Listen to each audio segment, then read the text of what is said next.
scoreboard and 10 into it. Title. Scoreboard.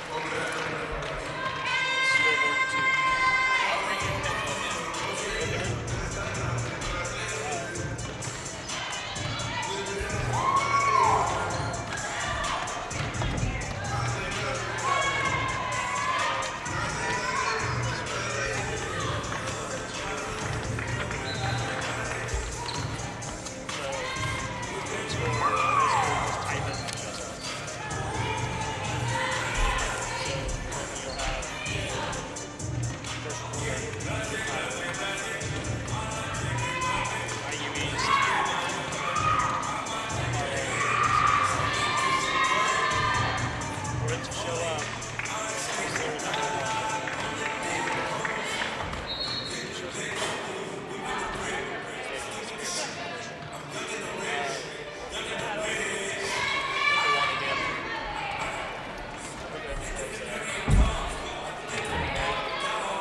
everybody, I'm Morgan Gard, and this is your Pack Preview. They played them once and won that game. Let's see if they could do it again. I'm talking about our IU East women's basketball team playing Carlow today at home. I'm joined with Coach Moore to talk about today's game. So hello, Coach. How are you? Good. How are you doing today, Morgan? I'm great. Thank you for coming. So before we talk about Carlow, let's recap West Virginia Tech and Spring Arbor. West Virginia Tech, I think, was one of our best performances this season. And going into Spring Arbor, we were kind of, still, feeling the height of winning that game, and, thought it was going to come to us easy. But, we went into overtime with them. With Spring Arbor, we fought hard, but sadly lost. How did Kerrigan and Mackenzie and Sarah feel about being back at Rushville? Oh, they were overjoyed. They were like, they call it the Ville or something. Like, I don't know what it's called, the Den or something. But they've been talking about it all week. They're really happy about it. Okay, and like you mentioned, you lost to Spring Arbor by 2. How do you plan for a situation, an overtime situation, or do you plan for an overtime situation? Yes, we have recently just started doing a lot of situational stuff with the girls, like giving them, we're tied with a minute to go. We're starting to really incorporate that a lot of stuff, because switching to quarters and everything, that's been an adjustment, and I think, we really didn't put, overtime in the forefront to really put a lot of work in it, I guess. Okay, and you play? Yes, that makes sense. You play Carlow today. Mm-hmm. You played them once before. Have you made any adjustments since then? We have reviewed the film, last time I played Carlow, and just looked at what we did good and what gave us success, and really try to continue to do that, in the game today. Okay, and what are your expectations for this game? You guys won before. Do you expect to win again? I don't want to say I expect to win, but I expect that the girls will know personnel, and that, whatever they do won't be a shock to us, and that we'll get the outcome that we want. Okay, well, I hope this game goes in your favor today, and good luck out there. Thank you. Thank you, and I'm Morgan Gard, and let's take this one over to our live commentators at the Tune-In Center.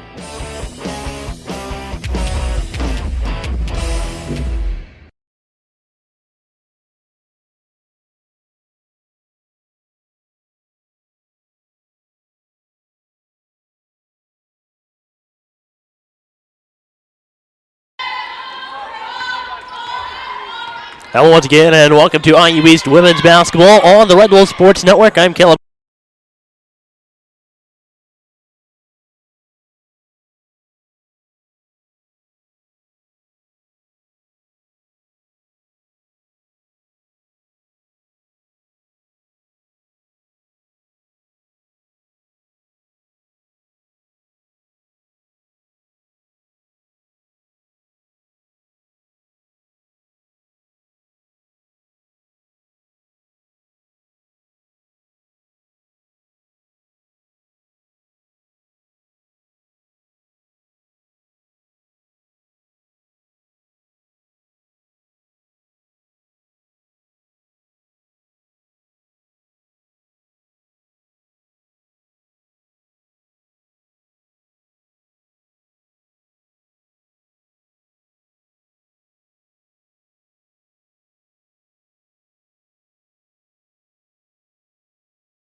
IU East is 22nd in the nation in team free throw percentage at 74%, and 25th in the nation in three-point field goal percentage, 27.8%. Bailey Tryman is 41st in the nation with 8.1 rebounds per game. Kerrigan Niehoff is ranked 41st in the nation with an 82.5% free throw percentage, and Kristen Miller ranked 43rd in the nation with 3.6 assists per game. So let's take a look at the visiting Carlow Celtics team. Carlow's most recent game was a 63-54 home win against Alice Lloyd College on December 6th. The Celtics have been idle for 13 days. Carlow is 15th in the nation with 15.8 offensive rebounds per game, as well as 15th in the nation in defensive three-point field goal percentage allowed at 27.1%. Teresa Fischetti, she leads Carlow with 12.1 points per game and is 7th in the nation with 4.5 offensive rebounds per game. Lindsey Muller had a team-high 17 points in the IU East Carlow matchup earlier this season. Well, for the fans here today, participants in the IU East Pack Attack Dance Clinic will perform alongside the Pack Attack at halftime of the IU East Carlow women's game. That's for the fans here in today's game. Well, once again, IU East comes into the matchup with a record of 5-5, 2-0 in the KIAC, and Carlow 5-5, 1-3 in the Kentucky Intercollegiate Athletic Conference. We'll take a quick break and come back with more right here on the Red Wolves Sports Network.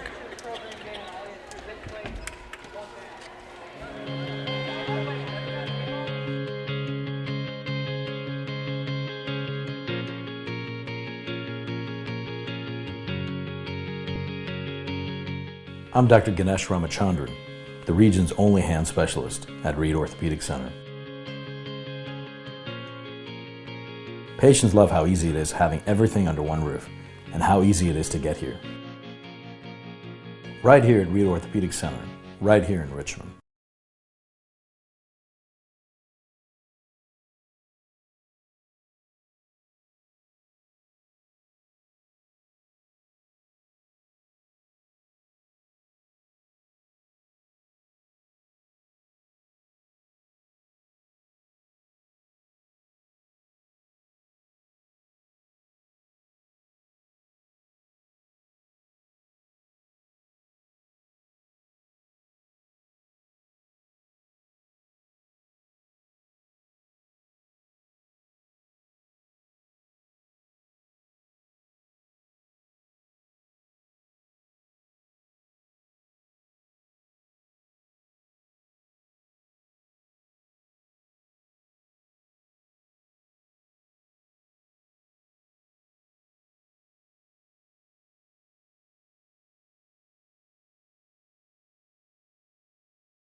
And welcome back to IU East Women's Basketball on the Red Wolves Sports Network. I'm Caleb Gillock along with Ty Butler for this morning's matchup between the Carlow Celtics and the IU East Red Wolves. Well, both teams 5-5 coming into today's matchup. And we'll go ahead and take a look at the starting lineups for this afternoon's matchup. Starting for the Carlow Celtics at guard, a 5'8 freshman from Harbor Creek, Pennsylvania, number 11, Teresa Fischetti. Also at guard, a 5'5 freshman from Cincinnati, number 12, Leah Goodwin. They'll also be starting at guard a 5'6 senior from Pittsburgh, number 15, Lindsey Muller. Then at forward, a 6'1 sophomore from Bethel Park, Pennsylvania, number 22, Samantha Simpson. And at guard, a 5'8 senior from Murraysville, Pennsylvania, number 24, Natalie Alexander. The Celtics are coached by Liz Steig in her third season as head coach at Carlow University. So now the starting lineup for your IU East Red Wolves. At guard, a 5'5 sophomore from Ottawa, Ohio, number 5, Kristen Miller. Also at guard, a 5'4 sophomore from Vincennes, Indiana, number 10, Bailey Dryman. At the other guard, a 5'9 sophomore from Indianapolis, number 22, Tia King. At center, a 5'11 sophomore from Rushville, Indiana, number 24, Kerrigan Niehoff. And at guard, a 5'9 sophomore from Anderson, Indiana, number 25, Caitlin Dobbins. Of course, the IU East Red Wolves coached by Tiffany Selhorst in her second season, assisted by Doris Moore and Alexa Best. Well, Ty, looks like it'll be another great matchup here between these two teams. Only a 15-point win for the Red Wolves a couple of weeks ago. What do you expect to see out of these two teams here today? I think to see a lot here. I know Carlow's coming off a 13-game break, so they've had a lot of time to kind of scout out the Red Wolves, see what they did wrong the first time, and then also for the Red Wolves, They've come off 2 back-to-back losses. Right. This could be a nice little pickup to end that streak, but also if they don't, if they're not careful and they get a little cocky, since they've won the last 3 matchups, they could easily slip to losing 3 straight. Well, the Red Wolves finally back at home. Seems like it's been a little while since we played a game here at the Tiernan Center. Of course, both teams just played in Chicago earlier this week. The men's team lost to St. Xavier by 5 on Tuesday, and the women's team fell to Roosevelt by 20 on Wednesday. But the Red Wolves looking to get back over the 500 mark with a win here today. And out to tip for the IU East Red Wolves, number 24, Kerrigan Niehoff. She'll be going up against number 22, Samantha Simpson. Tip goes back to Bailey Dryma to get things started off for the Red Wolves. Pass down inside to Tia King. And it's a 2-0 start for the Red Wolves off of a basket by Tia King. Goodwin will bring the ball down the floor. Now she goes over to the left side, back over to the right side to Simpson. And it's picked up by the Red Wolves. Pass down the floor to Bailey Dryman. Now over to Kristen Miller. Miller jump stop at the right block. And Dryman, her shot rolls around on the rim a couple times and falls off. Well, we go to the Celtics. 9:36 to go in the first quarter. So the Celtics will take the ball out of bounds underneath the IU East basket, bring it up to about center court to Alexander. Alexander gives it to Goodwin. Goodwin goes right side off the screen. Now she goes down inside the lane. Kick out. Now baseline. Shot by, looks like, Simpson. And that's going to be tied up at 2.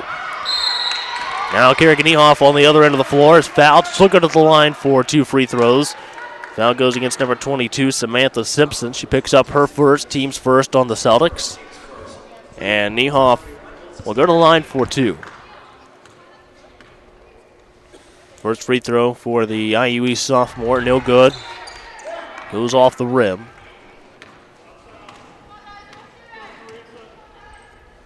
Second free throw. This one in, puts the Red Wolves up by 1, 3-2. Ball with Goodwin. Now she goes back over to the right side to Fischetti. Fischetti was actually the one with that last basket there for the Celtics. Now it's going to be a shot. No good by Simpson, and the rebound by the Red Wolves. Niehoff will bring it down the floor. She goes over to the left side. A handoff to Kristen Miller. Now out top with the ball. Miller crosses over, goes left. Gives it to Niehoff. Niehoff looking to get to the lane. Nice pass to find Bailey Dryman, and she lays it in.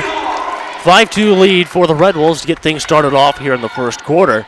And if you think back to that December 5th game, the Red Wolves actually had a great start in the first quarter, but Carlow had a run in the second quarter and had it down to a 2-point game, 32-30 at halftime. This is going to go out of bounds. It'll stay IU East basketball, 8:33 to go.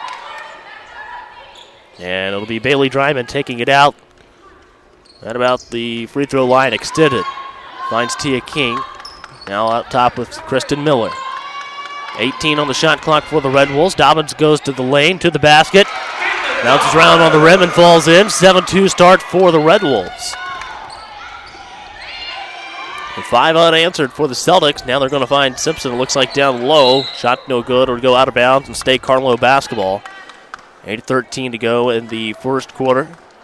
7-2 lead for the IU East Red Wolves, and we've got a sub for the Celtics. It's going to be, looks like, number 33. That's Bria Rathway. 8:13 to go. Goodwin inbounding the ball. On the right side, she inbounds it to Fischetti, and Fischetti with the basket. 7-4, IU East with a 3-point lead in the first quarter. Kristen Miller goes left, down to the left block. Spin moves, she gets caught traveling. And that turns it over to the Celtics with 8:02 to go. The ball inbounds to Leah Goodwin, the 5'5 freshman guard from Cincinnati. Pass over to the middle to Fischetti. Fischetti down the left side. Now it's into the corner to Rathway. Now back out top to Goodwin. Trying to get the offense set up. 15 on the shot clock for the Celtics. Goes back to Rathway. Rathway to Goodwin. Goodwin down inside the lane. Gets a shot off. No good. Comes up way short. Rebound by Kristen Miller. Pass down the floor to Dryman. Finds Niehoff down at the block. Niehoff goes up. Shot not there. Ball goes back out to Dobbins. Puts up the 3 from the right corner. No good either. Another offensive rebound here for the Red Wolves, but it's going to be out of bounds. Kristen Miller with a foot on the line. And now we give the ball to the Celtics with 7:25 to go in the first quarter.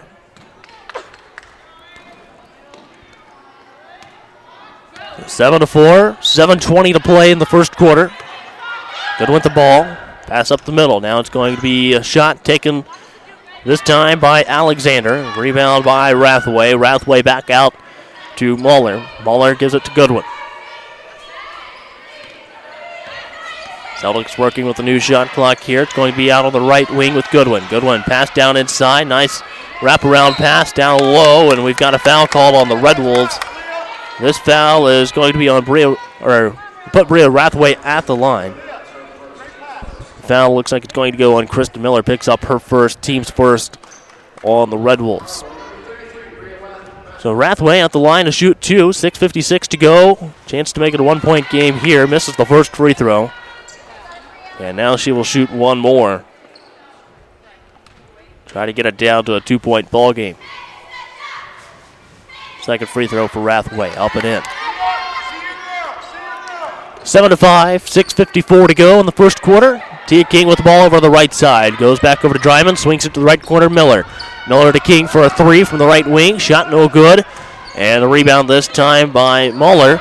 Muller passed down the floor this time to Alexander. Now it's going to be down the middle. Nice block there.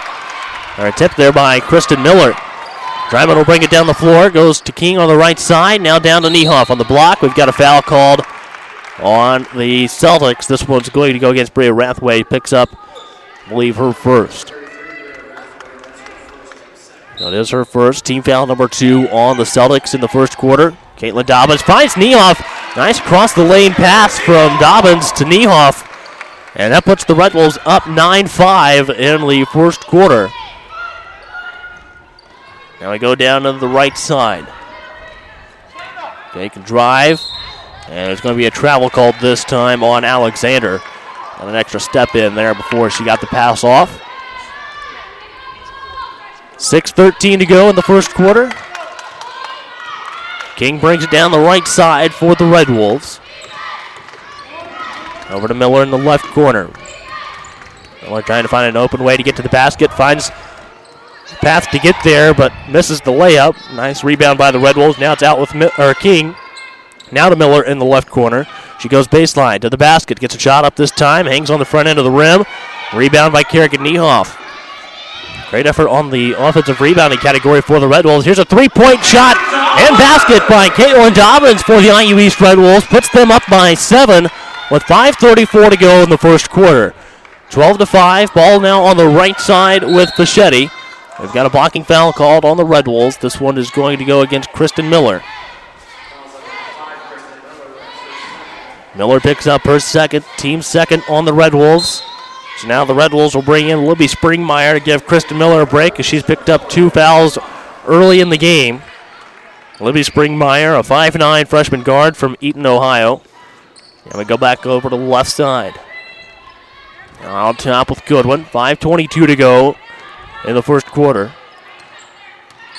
Goodwin looks to get to the basket. Jump stop in the center of the lane. Kicks back out. Now to Goodwin once again. Goes right. Gets a shot off against Kerrigan Niehoff. And it's 12-7. 5:05 to go. Bailey Dryman with the ball. Back out to Caitlin Dobbins on top of the key. Got to try to get the ball to another guard, but we've got a foul called on the Celtics. This one's going to go against number 12, Leah Goodwin.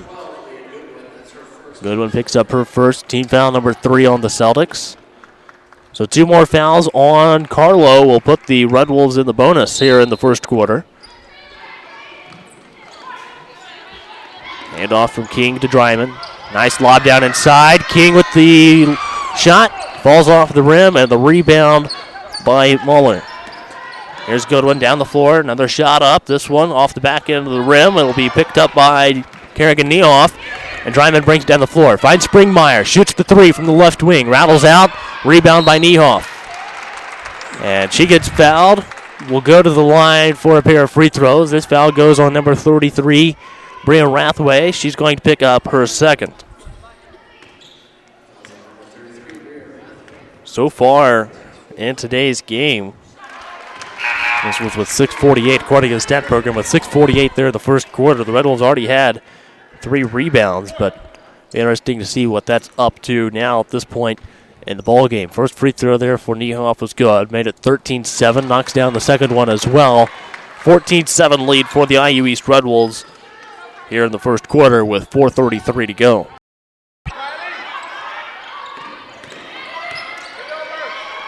So now it's going to go back over to the left side. We've got a shot up, and this one's good. Shot made this time by Kylie Owak, and it's 14-9. Springmeyer goes to the lane, kicks out to Dobbins. Dobbins into the lane as well. Shot no good. Rebound by Owak. Pass down the floor to Muller. Muller takes a three from the right wing. Knocks this one down. 14-12. Saw her hit that shot several times there at the CCAC gym back on the 5th of December. Bailey driving down low with the basket this time for the Red Wolves. Makes it 16-12. Go back to the rebounding situation. The Red Wolves have 7 rebounds in the first quarter, with 4 of them being offensive rebounds, 3 on the defensive end of the floor.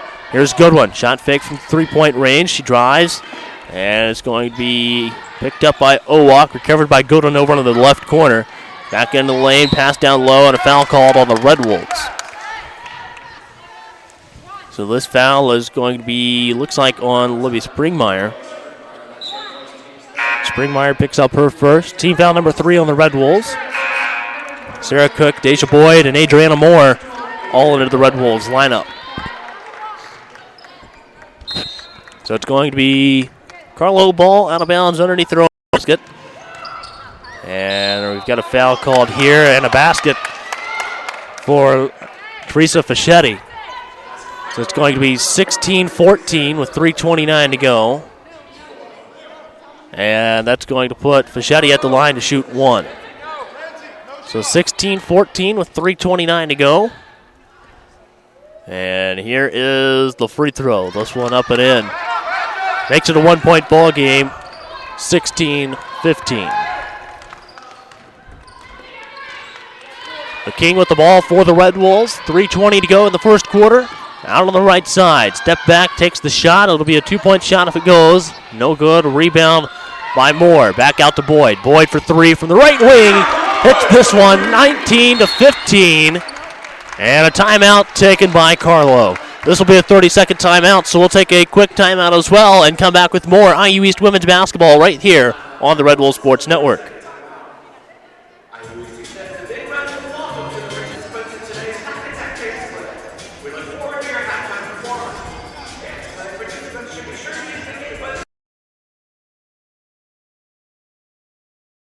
Dr. Ganesh Ramachandran, the region's only hand specialist at Reed Orthopedic Center. Patients love how easy it is having everything under one roof and how easy it is to get here. Right here at Reed Orthopedic Center, right here in Richmond.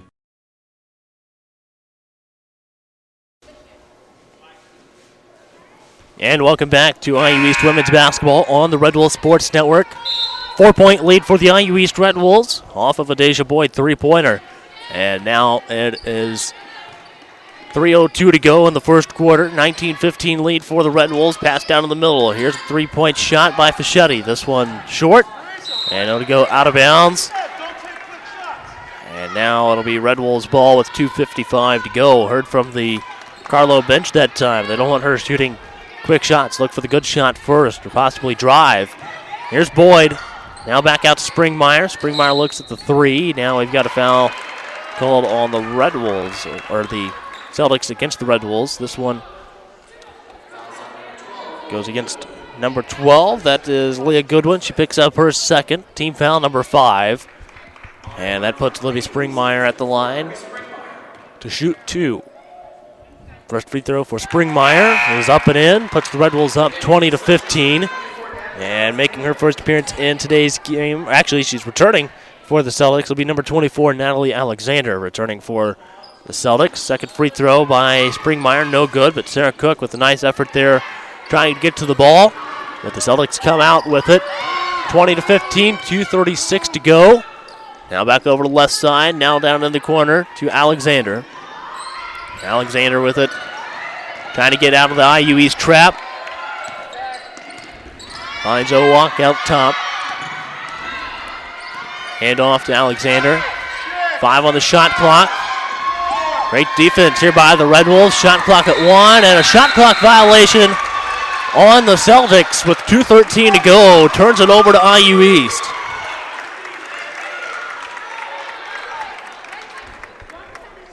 Now here is King bringing it down the floor for IU East. 20-15 with a little over 2 minutes to go in the first quarter. Nice backdoor pass. Finds Sarah Cook. Gets her own rebound off the block that time, and it puts the Red Wolves up by 7.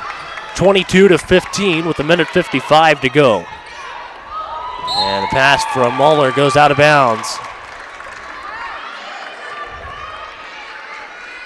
And I know, I just happened to look over and see Lindsay Muller, and she's trying to yell and communicate with her teammates, but not a whole lot of voice coming out. Might have a little bit of an illness going on. A lot of it going around right now. Daisha Boyd, her shot no good. A rebound by Fischetti. She'll bring it down the floor. Back out top. 22-15, a minute and a half to go in the first quarter. They'll run the left wing with Owak. Now back out top with Fischetti. Fischetti down to the corner. Alexander. Shot clock down to 8 once again. We've got a foul called. Looks like this one's going to go against Sarah Cook, but the officials are going to meet. Just be sure they have the correct call. So now the foul is going to go against number 21, Daisha Boyd. It'll be her first, and team foul number 5 on the Red Wolves. So that's going to put number 22, Samantha Simpson, at the line to shoot 2 shots. First free throw here from Simpson. Up and in. 22-16, and a sub coming into the game. This is going to be number 5, Carla Melendez. She's a 5'1" freshman guard from Boston, Massachusetts. 1:18 to go. Here's the second free throw from Simpson. This one good as well. Makes it a 5-point game with 1:18 to go. Be 22-17. King crossover, gives it to Cook. Cook trying to get to the basket. It's down to the block. No shot on the call this time, but she'll go to the line for 2. This foul is going to be on number 22, Samantha Simpson. Picks up her second, and Cook at the line to shoot 2. So just like that game back in early December, some of the Celtics getting into foul trouble early in the ball game, and they're going to bring in number 42. That's Casey Zelenak. So 22-17. No good on the free throw this time. Muller with the ball. Goes right. Now out into the corner.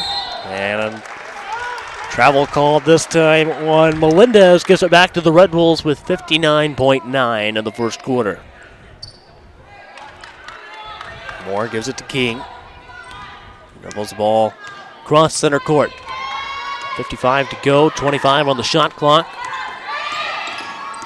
King trying to go right, gets down to the right block, and it's going to be an offensive foul called on King.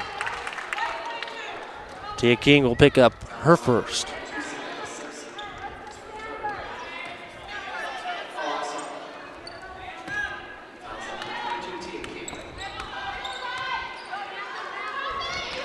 So it's going to be passed down low. It'll be out of bounds, IU East ball. 40.9 to go in the first quarter. King brings it down the floor. Now into the lane. Back out into the corner to Springmeyer. Springmeyer gets to the lane, gets stopped, and she's going to be called for traveling. 29.3 to go. And the Celtics will get the ball with no shot clock. The rest of the quarter is theirs to have possession of the ball. Bring it back out top. And it'll be thrown out of bounds. Red Wolves ball with 19.1 to go.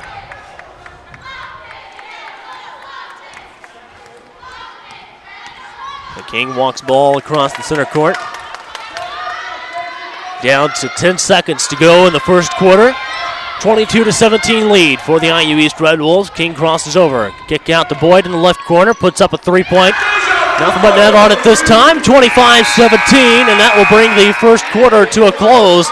Red Wolves lead by 8, 25-17 over Carlow after 1 quarter of play. Ty, tell us a little bit about the first quarter. It was a little bit back and forth, but it seemed like Carlow just was not ready for the Red Wolves' intensity. They have a lot of freshmen, sophomores, just like the Red Wolves, but it just seems like their mindset, they're not ready for the pressure. And it's been back and forth, a game of runs, and it's nice to end with a run here for the Red Wolves, but they just need to capitalize and kind of forget about the first quarter there, start over fresh, and keep the intensity up. All right, 25-17 lead for the IU East Red Wolves. We'll take a quick break and come back with the second quarter of IU East women's basketball right here on the Red Wolves Sports Network.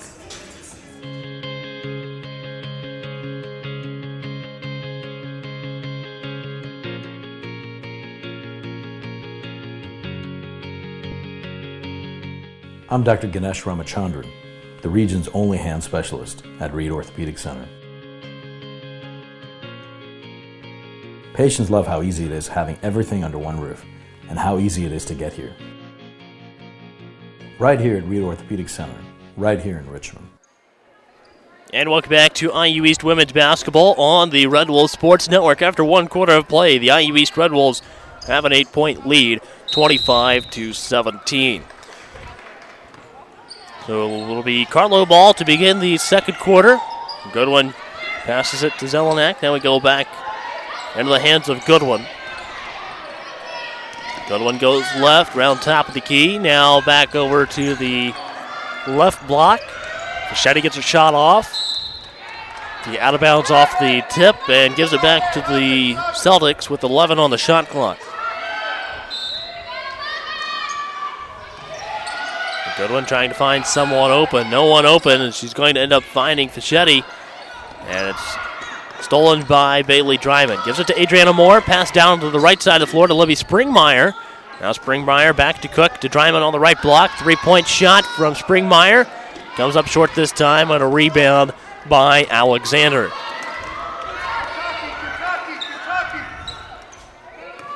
It's going to be back down to the left wing with Goodwin. Goodwin pass down to Zelenak on the left block. Shot off, no good. Goes out to Daisha Boyd, but Alexander beats her to the ball this time. 9:04 to go. And it'll be out with Goodwin, trying to set up some offense here for the Celtics. Shot off, no good. Rebound by Sarah Cook, who brings it down the floor for IU East. Finds Bailey Dryman. She's on the left wing, trying to find someone open inside. Now back out to Springmeyer. Springmeyer goes out top. Sarah Cook puts up a three from top of the key and hits it. And it's 28-17 after the play. Bailey Dryman and Lindsay Muller both on the floor. Give them a second to get up, and we'll start things all over with 8:41 to go here in the second quarter.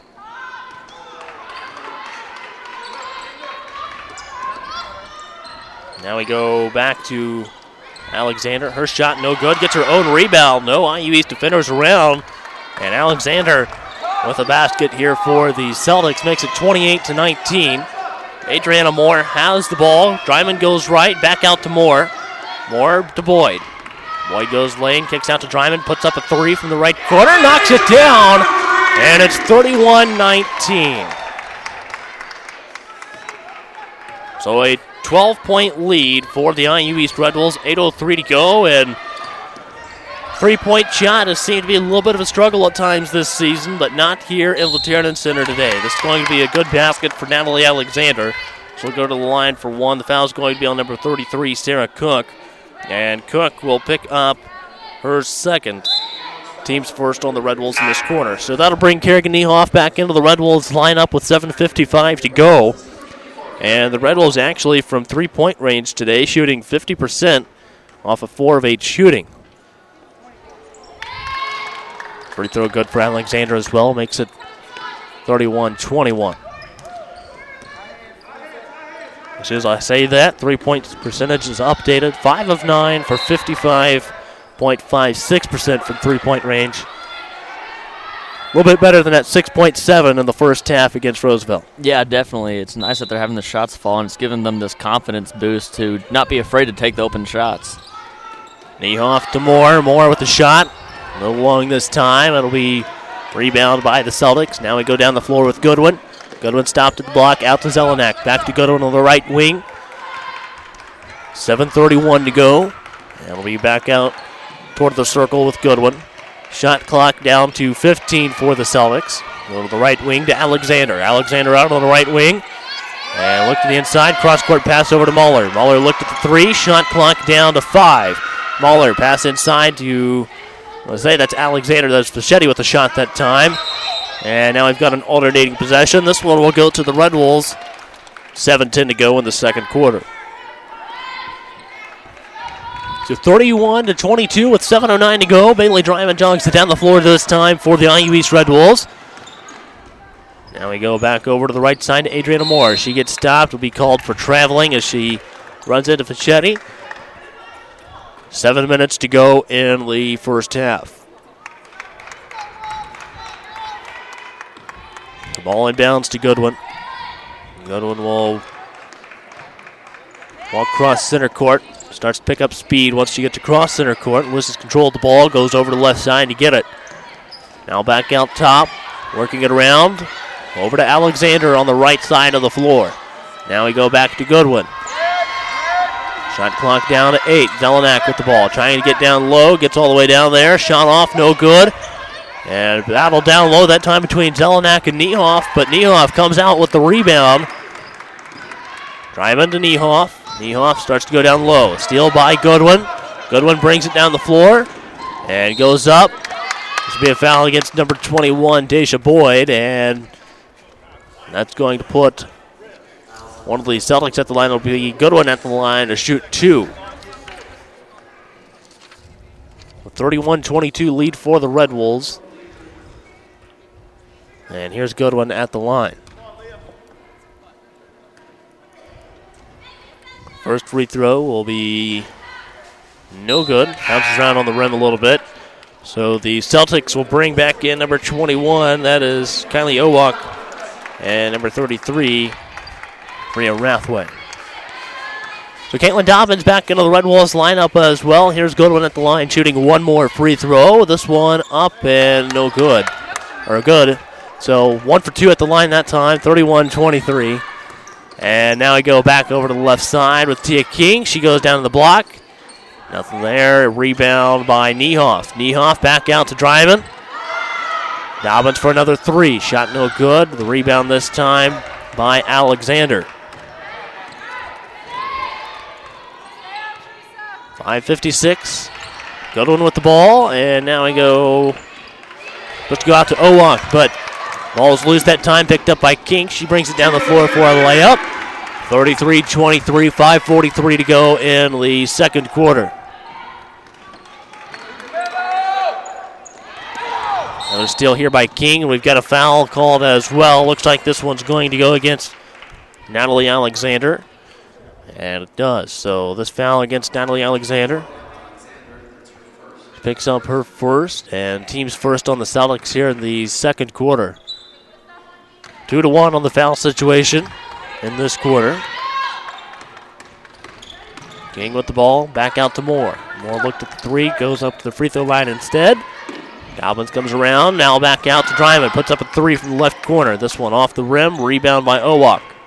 Owak gives it to Goodwin, she'll bring it down the floor for the Celtics. With 5:11 to go in the second quarter.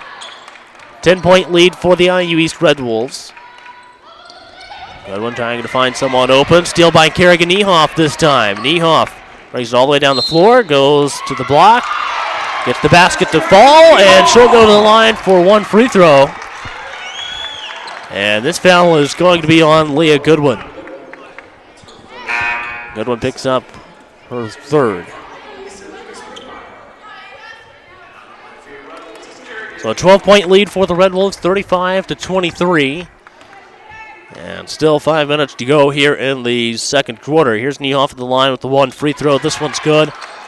36-23. Mahler goes back over to the left side. Now pass down the floor to Owak. Owak over on the left side, trapped by Dobbins and Dryman. Cross-court pass over to Alexander. Takes a dribble this time. Shot no good. Rebound by Dryman. Dryman brings it down the floor for the Red Wolves. She's going to go all the way to the basket, and she'll go to the line for 2 free throws.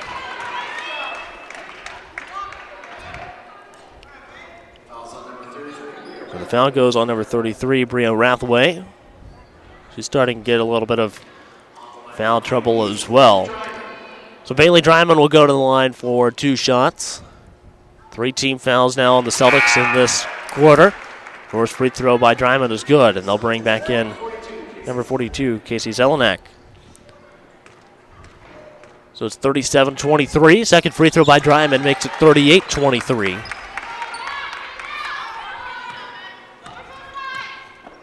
.4:35 to go. It'll be over to Fischetti. Fischetti trying to get it across center court. And now we've got a whistle.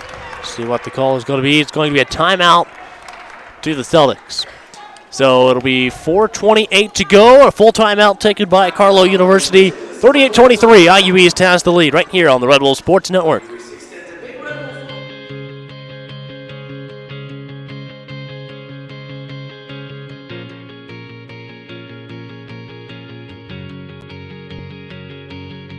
I'm Dr. Ganesh Ramachandran, the region's only hand specialist at Reed Orthopedic Center. Patients love how easy it is having everything under one roof and how easy it is to get here. Right here at Reed Orthopedic Center, right here in Richmond.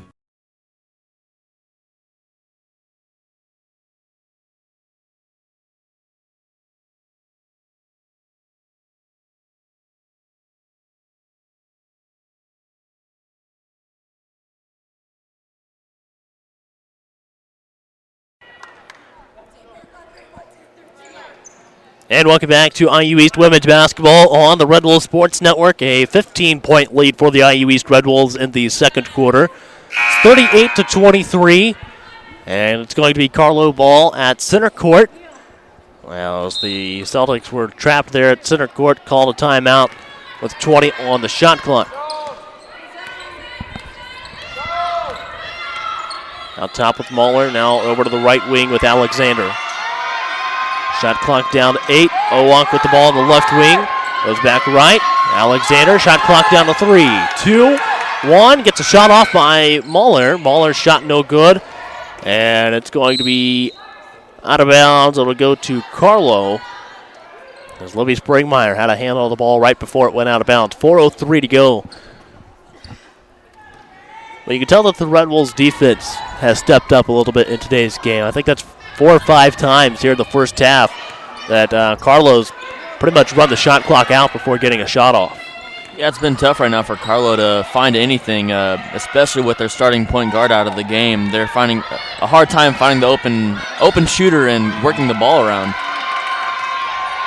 Tried to pass inside that time, but a steal by the Red Wolves. Dryman brings it down the floor on the break, gives it to, supposed to go to Caitlin Dobbins that time, goes out of bounds off of one of the Carlow players. So that will stop the clock at 3:36 to go in the half. And just to show they've had a hard time, currently Carlow has 14 turnovers and allowing 17 points off turnovers alone for the Red Wolves. Here's Caitlin Dobbins inside this time. Shot no good. The rebound by Alexander. It's 38-23, 3:24 to go. Ball out top with Muller. Muller goes right side. The pass is supposed to go to Alexander. Goes out of bounds instead, so we give it to the Red Wolves with 3:16 to go. Caitlin Dobbins will give the ball to Tia King on the inbounds play. King brings it down the floor. She goes crossover from the free throw line this time, 40-23. Red Wolves have extended their lead to 17 with 3 minutes to go in the first half. Shetty trapped, gives the ball to Alexander, now back to Muller on the right wing. Brings the ball back out top. Pass over to Owak on the left side. Owak trying to get somewhere, finds Zelenak. Zelenak works her way to the basket, draws the foul against Kerrigan Niehoff. And then Zelenak will go to the line for 2 free throws. So the foul goes against Kerrigan Niehoff. Picks up her first and team's third on the Red Wolves. First free throw by Zelenak, no good. Here's Elmack at the line to shoot the second. This one in. 40-24. He with Dryman. Down to the right block. Now back out top to Springmeyer. Springmeyer takes the three. This one short. Rebound by the Celtics. 2:26 to go in the second quarter. 2:21 to go now, and it'll be Muller with the ball. She goes left side to Fischetti. Fischetti has the ball, crossover. Now it goes back out top to Alexander. Alexander will go right. It's stopped. Shot clock under 10 now. There's Owak. Down low this time. Shot no good. And this will be out of bounds. Stays Carlow ball. They'll get a new shot clock with 2:04 to go.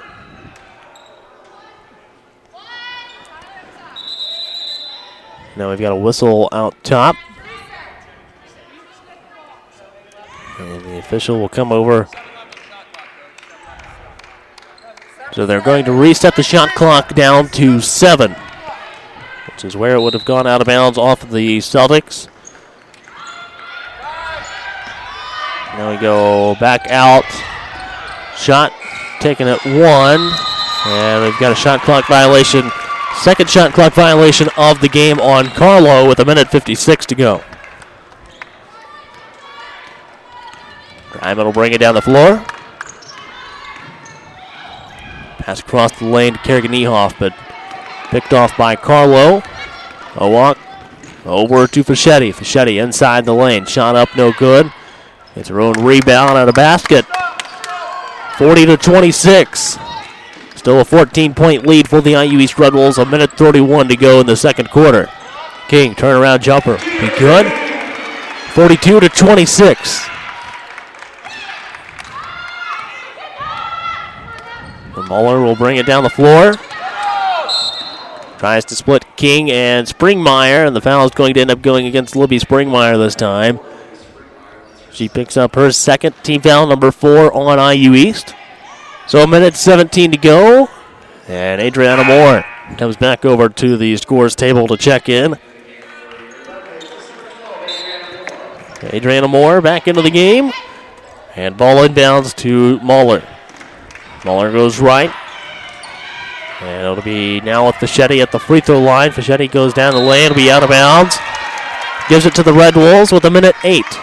Great job by Niehoff there to poke the ball out. Force the turnover there. And King will bring it down the floor for IU East. 3-point shot by Tia King. Shot no good, and this will go out of bounds. Gives it to Carlow with 57.2.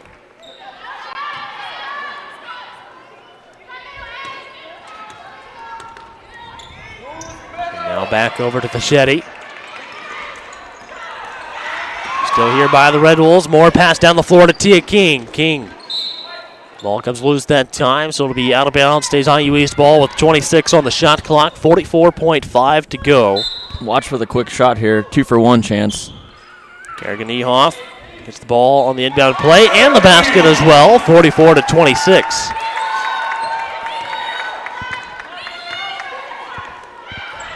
Be at center court this time. And we've got a traveling violation on the Celtics with 28.2 to go. So that gives the Red Wolves the ball with 28.2 to go. So they'll get the last possession here in the second quarter. King with the ball. Game clock now under 20.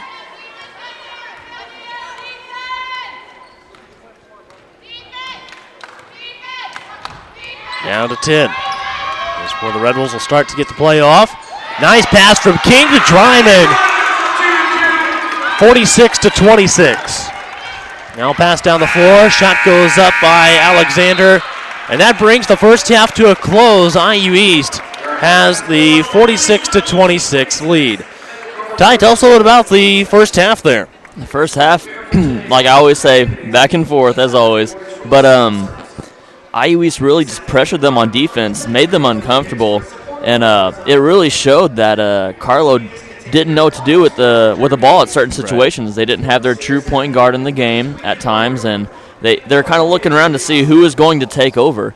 And IU East really capitalized on that, pressure the ball, switch it up to zone right whenever you thought they're going to keep with the press the whole time. They switch up to zone and really just cause a lot of confusion there for Carlow this first half. All right, well, we'll take a quick 30-second break and come back with the halftime stats right here on the Red Wolf Sports Network.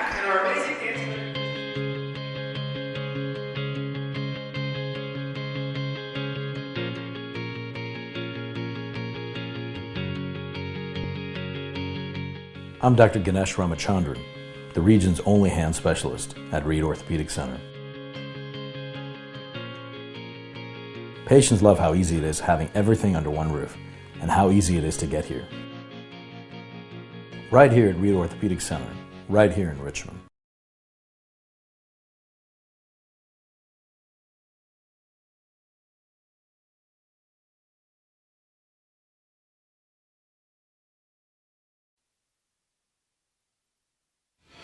And welcome back to IU East Women's Basketball on the Red Wolves Sports Network. It's halftime here at the Tiernan Center where the IU East Red Wolves lead the Carlow Celtics 46-26 at halftime. So let's go over some of the stats here at halftime. For Carlow, they shot 9 of 27 from field goal range for 33%. They're also 1 of 4 from three-point range, shooting 25%. They also shot 7 of 10 at the free throw line for 70%. They had a total of 23 rebounds in the first half, 8 on offense, 15 on defense, as well as 4 assists, 18 turnovers, 1 block, and 2 steals. For the IU East Red Wolves, they shot 45.9% from field goal range in the first half, off of 17 of 37 shooting. They're also 5 of 13 beyond the arc for 38.5% and 63.6% at the free throw line, 7 of 11 at the stripe in the first half. The Red Wolves also had a total of 14 rebounds, so they were a little out-rebounded there in the first half. They had 7 on offense, 7 on defense. Also had 9 assists, 6 turnovers, 1 block, and 9 steals in the first half. In the enhanced scoring categories, Carlow had 3 points off the fast break, 3 points off of turnovers, 12 points in the paint, 7 second chance points, and 4 points in bench scoring. The Red Wolves had 4 points off of the fast break, 23 off of turnovers, 22 points in the paint, 10 second chance points, and 12 points in bench scoring. So after one quarter, the IU East Red Wolves scored 25 and Carlow scored 17. And IU East also won the second quarter 21-9, giving them a 46-26 lead at halftime. So once again, IU East up by 20 at the half. We'll take a quick halftime break and come back here in just a little bit, right here on the Red Wolf Sports Network.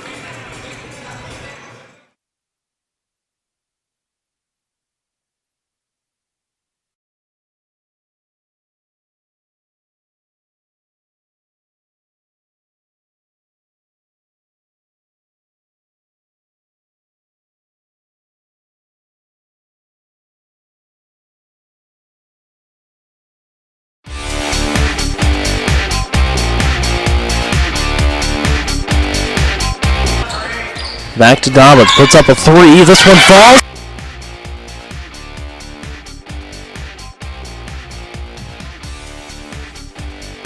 Kicks it out cross court, and good passing, and a 3, good.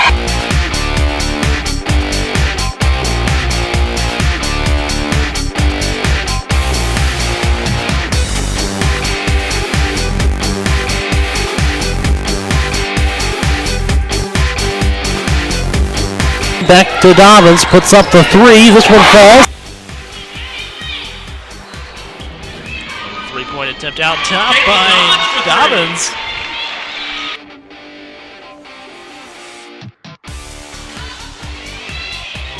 Dobbins with another 3-point. The left-handed stroke.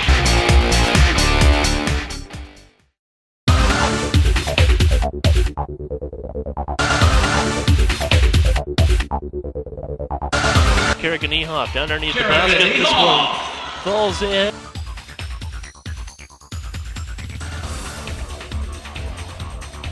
This one rebounded by Dryman, who kicks out to Niehoff. Niehoff takes it to the hoop, lays this one in. Here's Niehoff under the basket, puts this one up.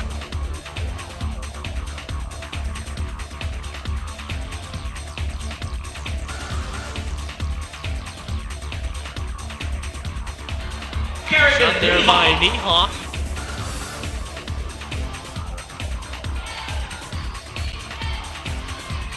Niehoff takes it to the basket. And it's going to be no good. Rebounded by Niehoff. Niehoff puts this one up and it falls in.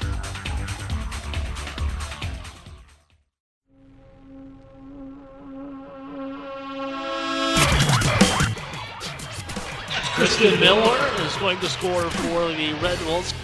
They're both going up for the basketball, stolen away by Miller. Miller brings it down the right side, lays it in. Stolen away by Miller.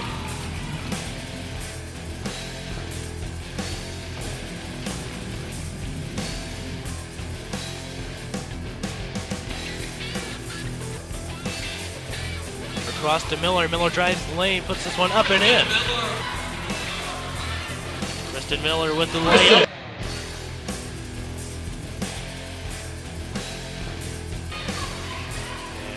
Stolen away here by Kristen Miller, who's going to come down and have an open layup.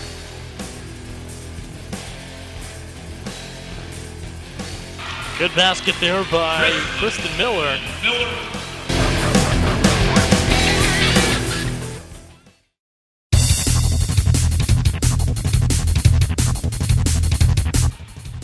Red Wolf basketball. Here's Campbell. Nice fake. Up and in for Mackenzie Campbell. And stolen away by Campbell underneath the basket. She'll bring the ball up the floor. Looks down the floor. She's going to put up a three instead. This one falls.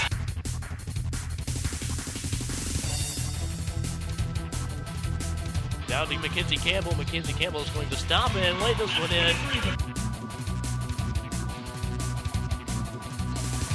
Pass, good catch. Mackenzie Campbell with the reverse. And here's Mackenzie Campbell taking it to the basket, lays it in. Passes over to the corner to Campbell. Campbell puts up a three. This one's good. And the ball is now inbound, and Mackenzie Campbell puts one up, and this one's in. Kicks it out to Campbell. Campbell puts up a three. Kicks back out top to Mackenzie Campbell. She's going to be fouled at the three-point range.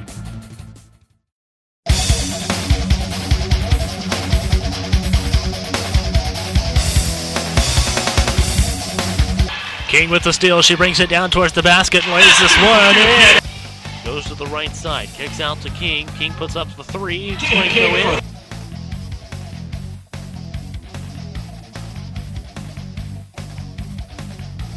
And she really looks like she wants to take over right now.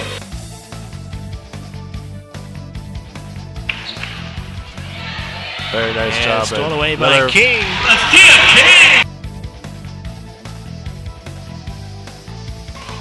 And here is King. Lays this one in.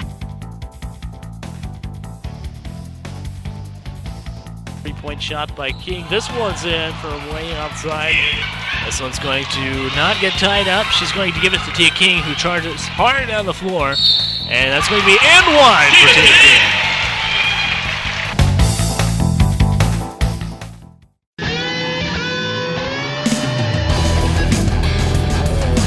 With the ball in the right wing. Finds Niehoff down low, and there's Bailey Dryman.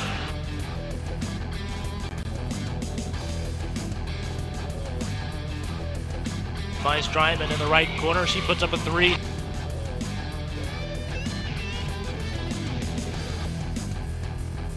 Cast on the left side. Dryman was able to get the ball. And stolen away by the Red Wolves. Bailey Dryman will bring it down, lay it in.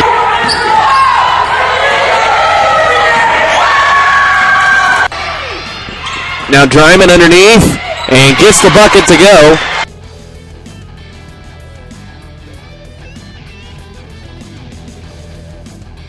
Gives it to Dryman. Dryman up and in, and one for Dryman.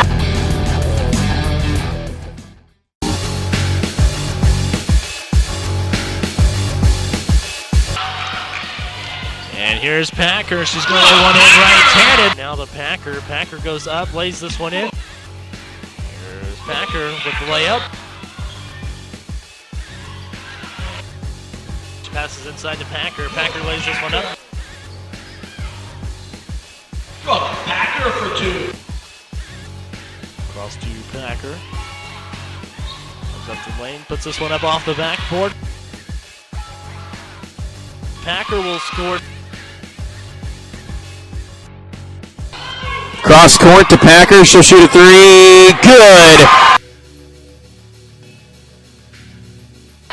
Feeds it underneath. And the bucket is good. A 3-point shot by Brooke Packer.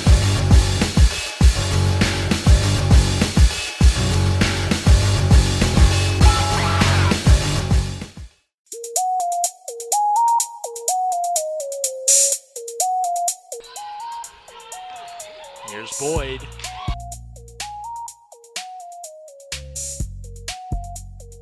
Nehoff finds Boyd down low.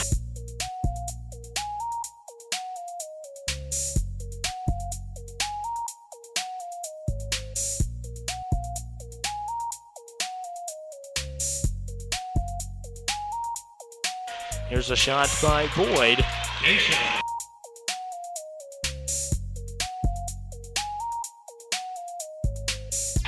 And there's a good basket for Daisha Boyd.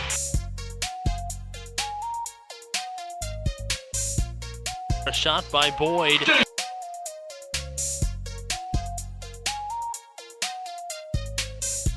King passes off to Boyd. Boyd puts up the 3. This one's good.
And welcome back to IU East women's basketball.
Hello, I'm Caleb Gillock, the host of Inside IUE Sports, a show where we talk with coaches, players, and other guests about what's happening with IUE's athletics. In the top 100 high school seniors. Last year we were fortunate enough to do a variety of things on the track and then off to be able to be considered. Make sure to join us on Friday nights at 8:30 p.m. on WETV Channel 20.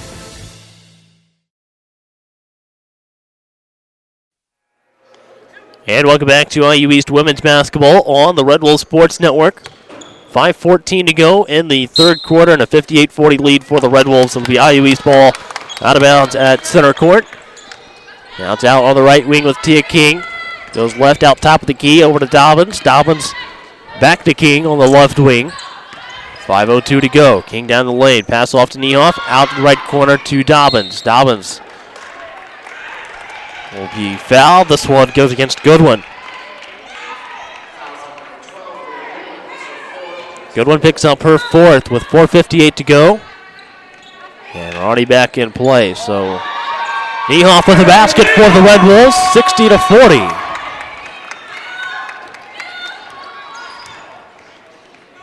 .20 lead for the IU East Red Wolves with 4:45 to go. Still here by Kristen Miller. Pass down the floor to Tia King. King with the layup, no good. Rebound by Bailey Dryman. This will be out of bounds off of Muller, giving the ball back to the Red Wolves with 4:37 to go. And Natalie Alexander re-enters the Celtics lineup with 4:37 to play in the third quarter. Bailey Dryman inbounding the ball for the IU East Red Wolves. Trying to find somebody. Count now at 3 when the inbound pass was thrown in. Pass was supposed to go to Niehoff down low that time, but picked up by the Celtics instead. 4:29 to go. Alexander brings it down the floor. She'll be out on top of the key. 4:21 to go. Now over to the right side with Alexander down the lane. Shot no good. Rebound by Tia King. King gives it to Dryman. Puts up the 3. This one off the back of the rim. Rebound by Kristen Miller. Miller with the ball. And gets a couple extra steps in there on the jump stop that time. She'll be called for traveling. That will bring Rathway back into the game for the Celtics and Springmeyer back in for the Red Wolves.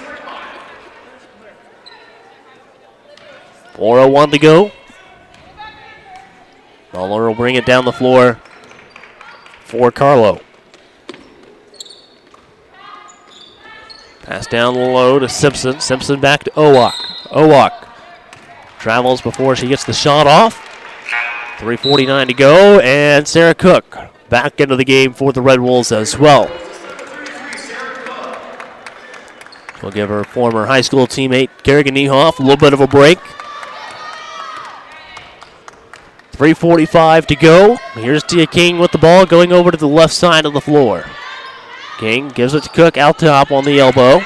Crossover goes inside of the lane. Gets down to the basket. Shot off, no good. This will be out of bounds off of Tia King. And the ball goes over into the bleachers that time. We almost didn't want to be one of those people sitting over there. Yeah. Pay a good price for those tickets over there for the seats, Yeah. so got to keep your heads up. Well, 20-point lead for the IU East Red Wolves with 3:26 to go in the third quarter. Kristen Miller, the defender that time on the play, and now to go over to the right side of the floor. Looks like it's with Alexander. She gets a shot off, no good. Rebound by Rathway. Turn around inside of the paint.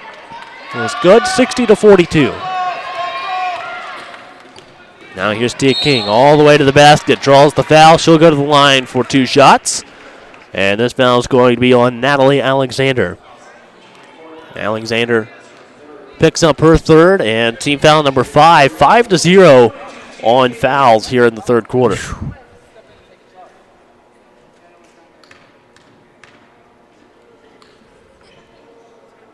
Free throw by King, up and in. 61-42. 3:06 to play.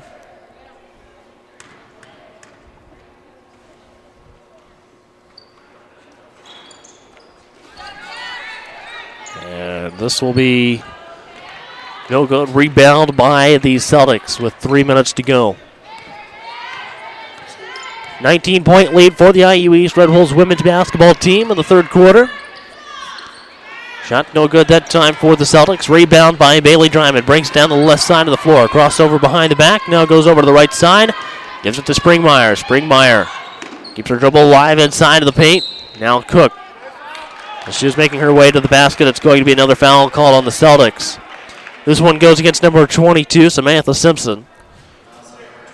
It's hard to make an argument for Carlow in this point with the foul differential because really the Red Wolves have just been driving, causing a lot of contact, while on the other side the Celtics have just been settling for jump shots this entire quarter. Simpson picks up her third, so that'll bring Zelenak back into the game for the Celtics. And they'll also bring back in Teresa Fischetti. But Adriana Moore and Daisha Boyd back into the Red Wolves lineup with 2:38 to go. Here's Sarah Cook at the line shooting the second of two. This one is good. Makes it 62-42.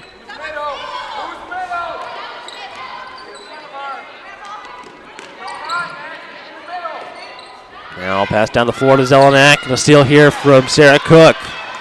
Cook will bring it down the floor. Pass down to Adriana Moore.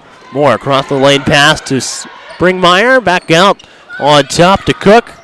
Cook from the left block. Basket here. And now it is 64-42 with 2:11 to go. Now we go back over to the right side. Here's Alexander. Alexander with a basket for the Celtics. 64-44. And Springmeyer gives the ball to Kristen Miller to bring it down the floor for IU East. Go back over to Springmeyer. Springmeyer to Cook. Cook to Moore in the right corner. Moore, cross-court pass over to Kristen Miller. Miller back out to Springmeyer. Springmeyer to Moore. Moore. Mid-range jumper, rattles round, falls in. 66-44 with 1:34 to go in the third quarter. Back out on the right wing. Here is Fischetti. Fischetti draws the foul. She'll go to the line for two. It'll be the first team foul on the Red Wolves in this quarter. Goes against Daisha Boyd. Daisha picks up for third. Team's first. And now Fischetti at the line to shoot two.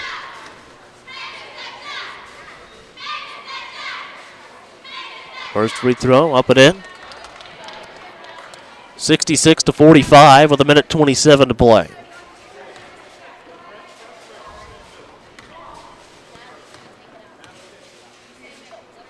Second free throw. Good as well. 66-46. 46 now on the official scoreboard. 1:21 to go. Now back to Cook.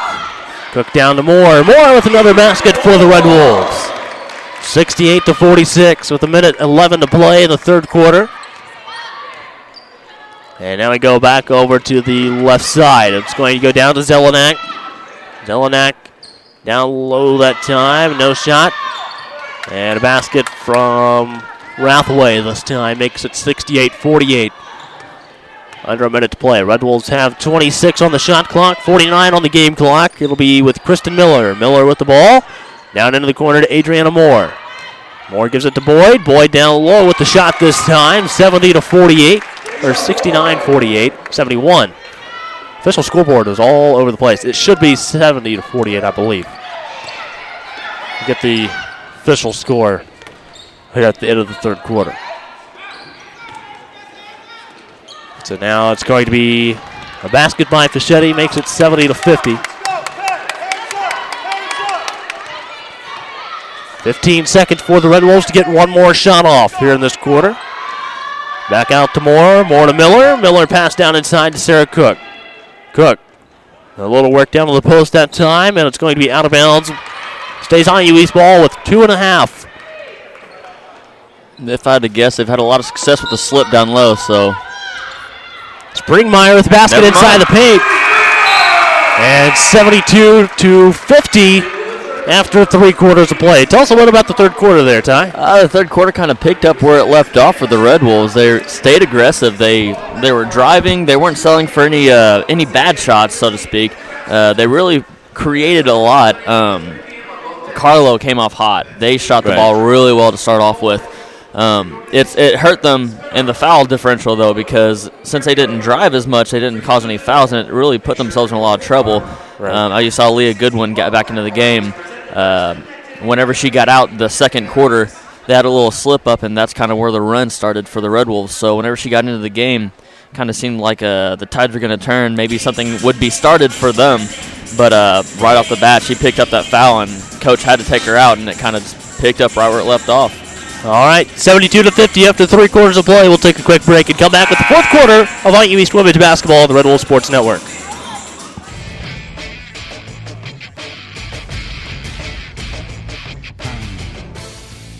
Hello, I'm Caleb Gillock, the host of Inside IU East Sports, a show where we talk with coaches, players, and other guests about what's happening with IU East athletics. In the top 100 high school seniors. Last year we were fortunate enough to do a variety of things on the track and then off to be able to be considered. Make sure to join us on Friday nights at 8:30 p.m. on WETV Channel 20. And welcome back to IU East Women's Basketball on the Red Wolves Sports Network. 72-50 lead for the IU East Women's Basketball team. Going into the fourth quarter, we out top with Fischetti. Fischetti over to the right side to Owak. Owak back to Fischetti, now to Goodwin. Go back to Owak over on the right side. Simpson with the ball now. Shot clock down to 7. Southway, now here's Fischetti with the basket. 72-52. Close third quarter. If you look at the scoring, IU East had 26 in the third quarter, and Carlow had 24. And Sarah Cook draws the foul down low this time, so the foul is going to go on Carlow's number 22. That is Samantha Simpson. Picks up her fourth, and team foul number 1 on the Celtics here in the fourth quarter. So that's going to bring Casey Zelenak back into the game for the Celtics. 73-52 with 9:18 to play.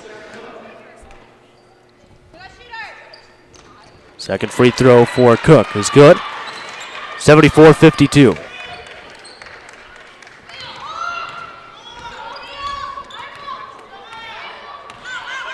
Goodwin with the ball out on top. Now back left side to Owak. Owak back to Fischetti. Fischetti over to Goodwin in the right corner. Goodwin tries to go baseline, draws a foul here, so it'll be team foul number 1 on the Red Wolves in this quarter. And it's going to be on number 21, Deja Boyd, picks up her fourth. Goodwin inbounding the ball, trying to find someone open. He's able to find Fischetti. And now Zelenak with the missed basket down low this time. Picked up by Deja Boyd. She brings it down the floor for the Red Wolves. Goes over to the right wing. Now back out to Adriana Moore.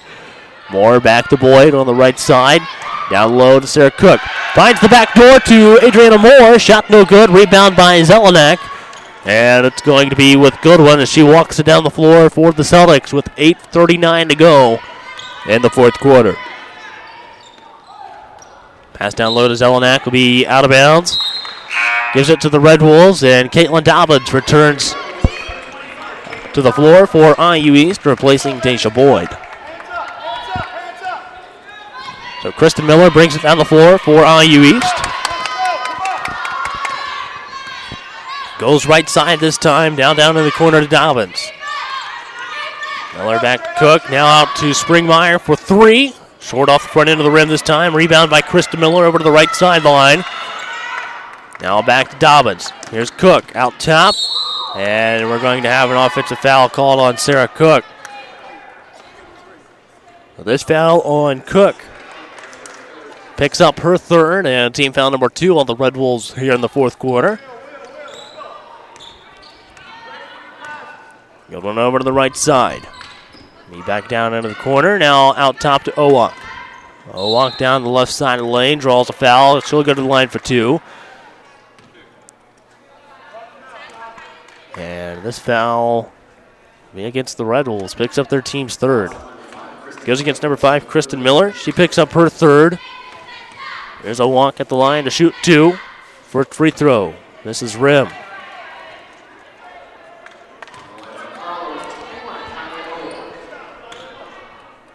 74-52 with 7:58 to go. This free throw good as makes the score 74-53. Not a huge crowd here at the Tiernan Center today. Of course, IU East now out on winter break. A lot going on here around Richmond today. We had some youth games going on when we first got in here earlier this afternoon, and other high school games and such going on around the community as well. Down in the right corner, Miller puts up a three-point shot. She's fouled and will go to the line for three. So the foul goes on number 21, Kylie Owak. She picks up her first, team foul number 2. So here's Kristen Miller at the line to shoot 3 free throws for the IU East Red Wolves. First free throw falls off the front of the rim.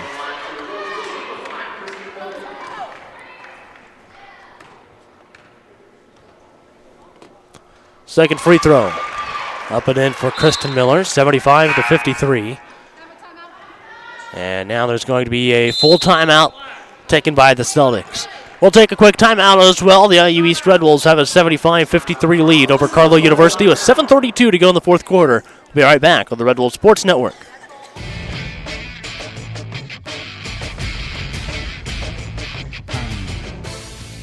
Hello, I'm Caleb Gillock, the host of Inside IUE Sports, a show where we talk with coaches, players, and other guests about what's happening with IUE's athletics. In the top 100 high school seniors. Last year we were fortunate enough to do a variety of things on the track and then off to be able to be considered.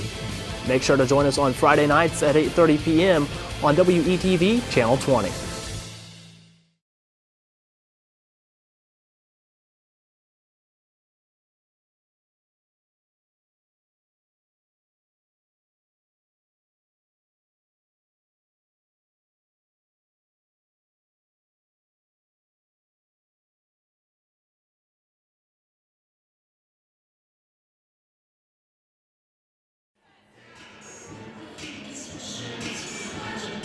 And welcome back to IU East Women's Basketball on the Red Wolves Sports Network. 7:32 to go in the fourth quarter.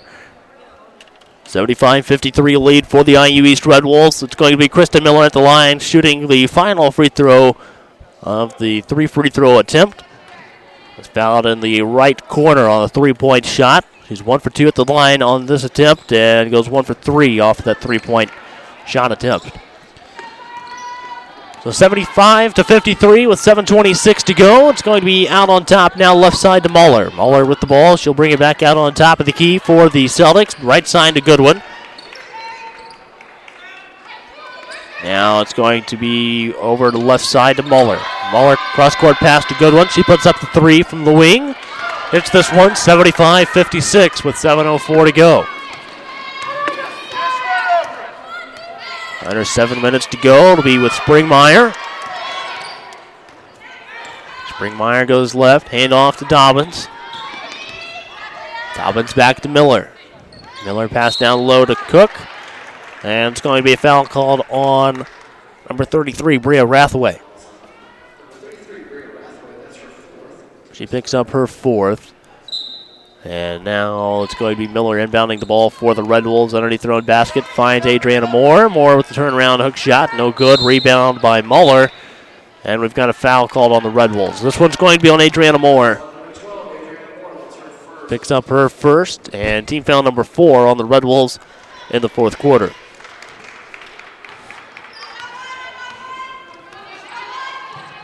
So now we go back left wing to Muller. Over to the right side, shot fake by Alexander. Back to Muller, 3-point shot from the left wing. Up and in, 75-59. They've cut it down to a 16-point lead for the IU East Red Wolves. Kristen Miller struggling to get the ball in bounds, and we've got a timeout taken by the Red Wolves.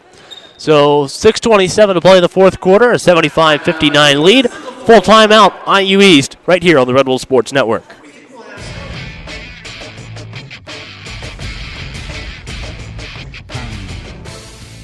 Hello, I'm Caleb Gillock, the host of Inside IUE Sports, a show where we talk with coaches, players, and other guests about what's happening with IUE's athletics. In the top 100 high school seniors. Last year we were fortunate enough to do a variety of things on the track and then off to be able to be considered.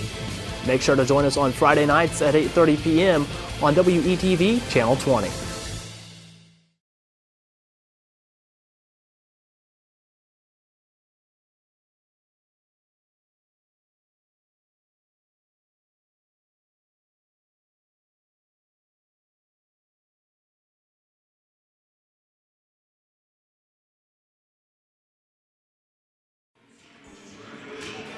And welcome back to IU East Women's Basketball on the Red Wolves Sports Network, 75-59 with 6:27 to play in the fourth quarter. The IU East Red Wolves looking for conference win number 3. Right now, the Carlow Celtics still having a great three-point shot here in the second half. And starting to give the Red Wolves a little bit of problems with their defensive pressure as well. Go back to the left side to Caitlin Dobbins. She'll bring the ball back out top. Pass over to Springmeyer, shoots the open 3. This one up and in. And 78-59, just like Coach Selhorst told me the other morning, shoot around if you leave her open. More times than not, she's going to hit that shot. Here's Springmeyer once again. And this will be out of bounds. Looks like it's going to stay Red Wolves ball. Pass inbounds to Sarah Cook. And now I've got foul on Libby Springmeyer. Springmeyer will pick up her third and team foul number 5 on the Red Wolves.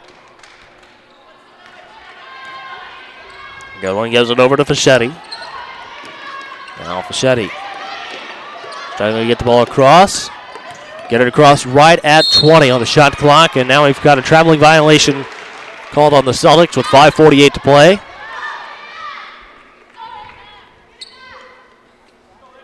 Springmeyer inbounding the ball. Finds Kristen Miller on the inbound play. Miller brings it across the floor. Across center court line. Now we go down to the right corner to Dobbins. Dobbins pass supposed to go to Sarah Cook, but tipped out of bounds off of the Celtics. And that will give it to the Red Wolves with 5:34 to go. 16 on the shot clock. Stripped away this time. Cook goes up with the basket. And now it's 80-59. 21-point lead for the Red Wolves. Now we go back over to the left side. Picked off by Miller. Ball with Moore.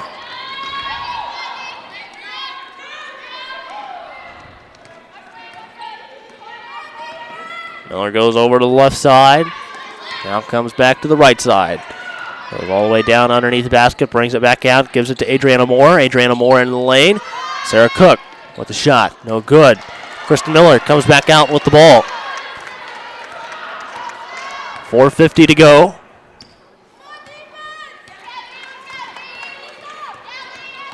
And still here by Leah Goodwin.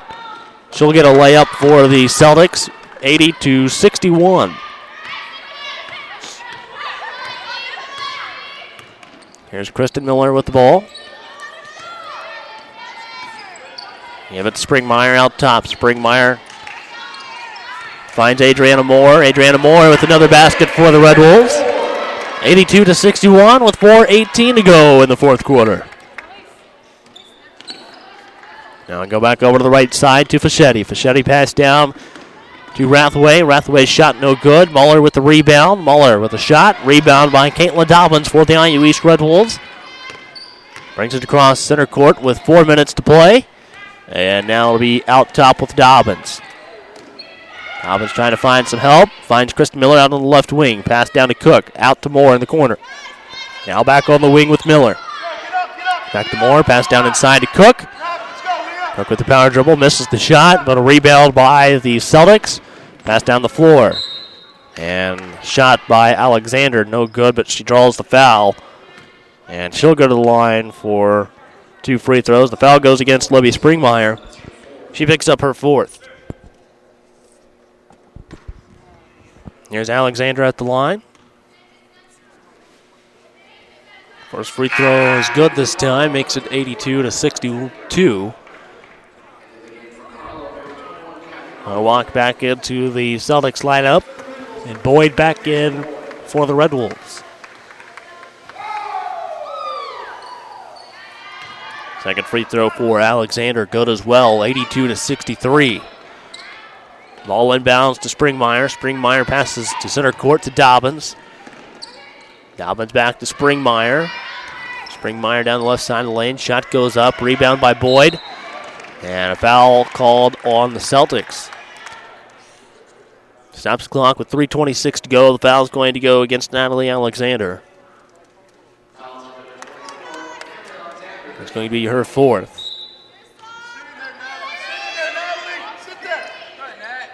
Springmeyer finds Moore on the inbound pass. Now out top to Springmeyer. And now Boyd will go to the line for 2 free throws.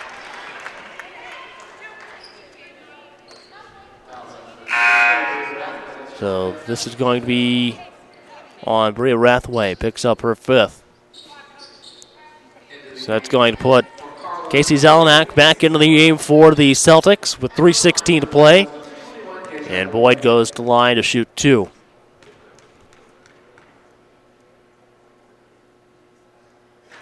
First free throw no good inside of an extremely quiet Tiernan Center during that free throw. Second free throw here for Daisha Boyd. But the Red Wolves back up by 20. And she hits it, making it 83-63. Now it's with Muller. Muller over to Goodwin. Goodwin down the right side. Kicks it out in the corner to Zelenak. Back to Goodwin on the right wing. Not fake. Takes the shot. Alexander with shot this time. Rebound by Adriana Moore. Pass down the floor to Sarah Cook. And it's going to be broken up by Goodwin, but recovered by Dobbins. Dobbins back over to Boyd that time. Now it's with Springmeyer out on top. And right now you can tell the Red Wolves trying to burn out a little bit of time here, but also looking for good shots while doing so. They turn it over with 2:39 to go after the ball's thrown out of bounds. 83-63 lead for the IU East Red Wolves. It's going to be over the left side to Owak. Owak gets it over to Goodwin. Goodwin to Alexander. Alexander stopped down at the right block. She'll be called for the double dribble. And we'll give it back to the Red Wolves with 2:25 to play.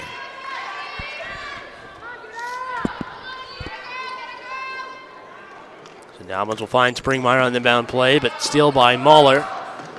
Muller gets a shot off, and it falls. So it'll be 83-65. And the foul goes on Libby Springmeyer, her 5th.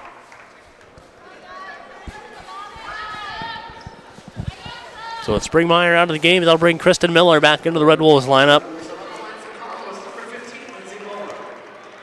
And Lindsay Muller at the line to shoot 1. This free throw is good. 83-66. Down to a 17-point game. Now over to Cook.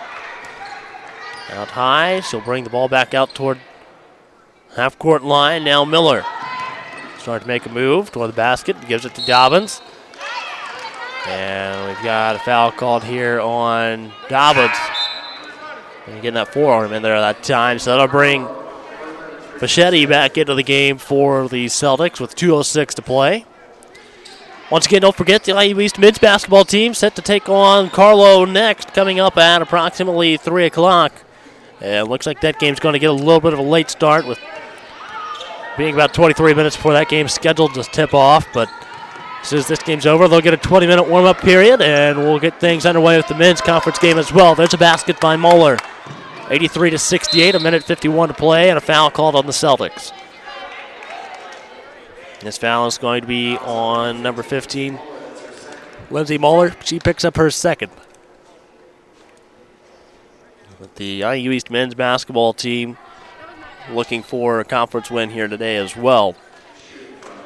And they would stay undefeated in the conference. Got a record of 8-5 going into that game, 2-0 in the KIAC. First free throw for Adriana Moore is good this time, making it 84-68. Here's the second free throw. This one's good as well. 85-68 lead for the IU East Red Wolves with 1:46 to play. Good one goes down to the right block.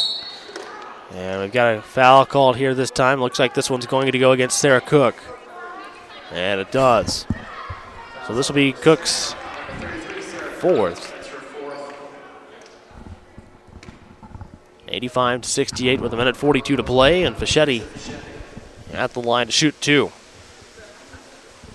First free throw for Fischetti's no good.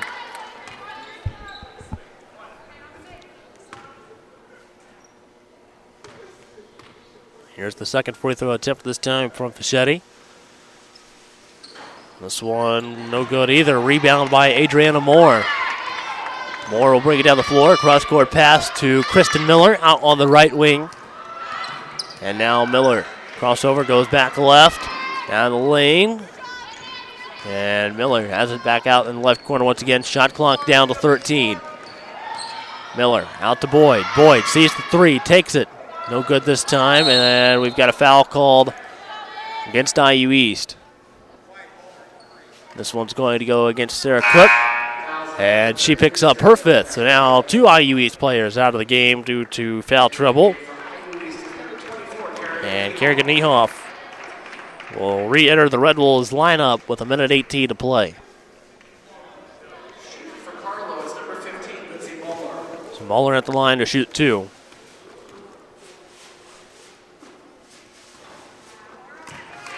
This one no good. We'll get one more with 1:18 to play.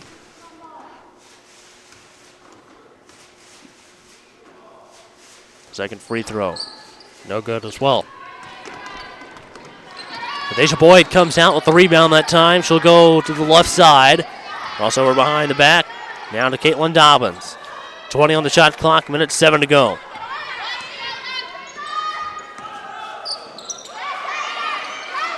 Dobbins trapped. Finds Kerrigan Niehoff down low. She gets a shot off, 87-68. 55 seconds to go now. 26 on the shot clock for the Celtics, and we've got a travel called on Carlow. The Red Wolves ball with 49.1 seconds to play in the fourth quarter. They'll have 30 on the shot clock. So ball inbounds to Kristen Miller. She's trapped. She'll find Kerrigan Niehoff. Now to Adriana Moore. Moore brings it down the floor. Pass was supposed to go to Boyd, but a steal by Goodwin. About a 9-second differential between shot clock and game clock. It'll be out of bounds. IU East ball with 35.1 to play. And now the Celtics will bring back in Carlo Melendez.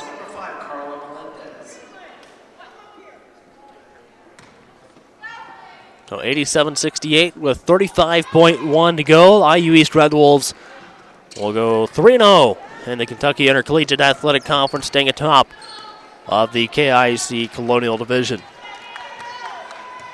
A 4-second differential between shot clock and game clock. Miller crosses over behind the back. And we'll go left side, draws the foul. This is going to go against Leah Goodwin. And Goodwin picks up, I believe, her fifth now. So Goodwin disqualified from the game, so they'll bring back in Samantha Simpson. Got to give her credit with her getting in foul trouble early and not coming out of the game with till 17.2 to go in the fourth quarter. A little impressed by that. Definitely a game changer. When she was in, she really had control of the offense, was able to tell people where to go. And on defense, she really wreaked havoc for our guards for the Red Wolves there. Miller knocks down both free throws, makes it 89-68 with 17.2 to go. And the Celtics will bring it down the floor. Muller with the ball. She goes right. And gets a shot off. No foul. Rebound by Fischetti. She gets a basket. 89-70. Stops the clock with 6.1 to go. Ball inbounds to Caitlin Dobbins. And a foul called on Muller. So the foul against Muller will be her third. And that's going to put Caitlin Dobbins at the line for two free throws. That'll pretty much do the game with 3.7 left. So Dobbins at the line for 2 free throws. First one up and in, 90-70. Mueller was surprised at the foul call being late, but usually when you smack someone in the face, probably going to get the foul call. Yeah, more times than not. Rebound by Moore. And she just dribbles out. Gives it to Miller. So the opposite score of a few days ago, the Red Wolves on top this time take the 90-70 win over the Carlow Celtics. Red Wolves improved to 6-5 on the season, 3-0 in the KIAC. Carlow falls to 5-6, 1-4 in the Kayak. Ty, tell us a bit about today's game. It was a good matchup for the KIAC there. Carlow coming off of that 13-game break had a lot to rebound to look off of. A nice little game here for the Red Wolves to pick up the win. Again, 3-point shooting for Carlow was great. They really shot lights out from 3. I think 7 for 10 is actually what they ended up with. But when it came to rebounding and second chance points and points off turnovers, it was really the Red Wolves' games today. All right, we'll take a quick 30-second break and come back with the IU East Women's Basketball postgame show here on the Red Wolves Sports Network.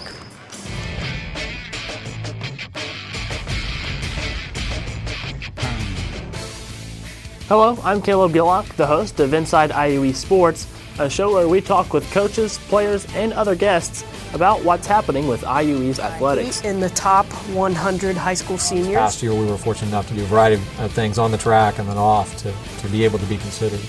Make sure to join us on Friday nights at 8:30 p.m. on WETV Channel 20.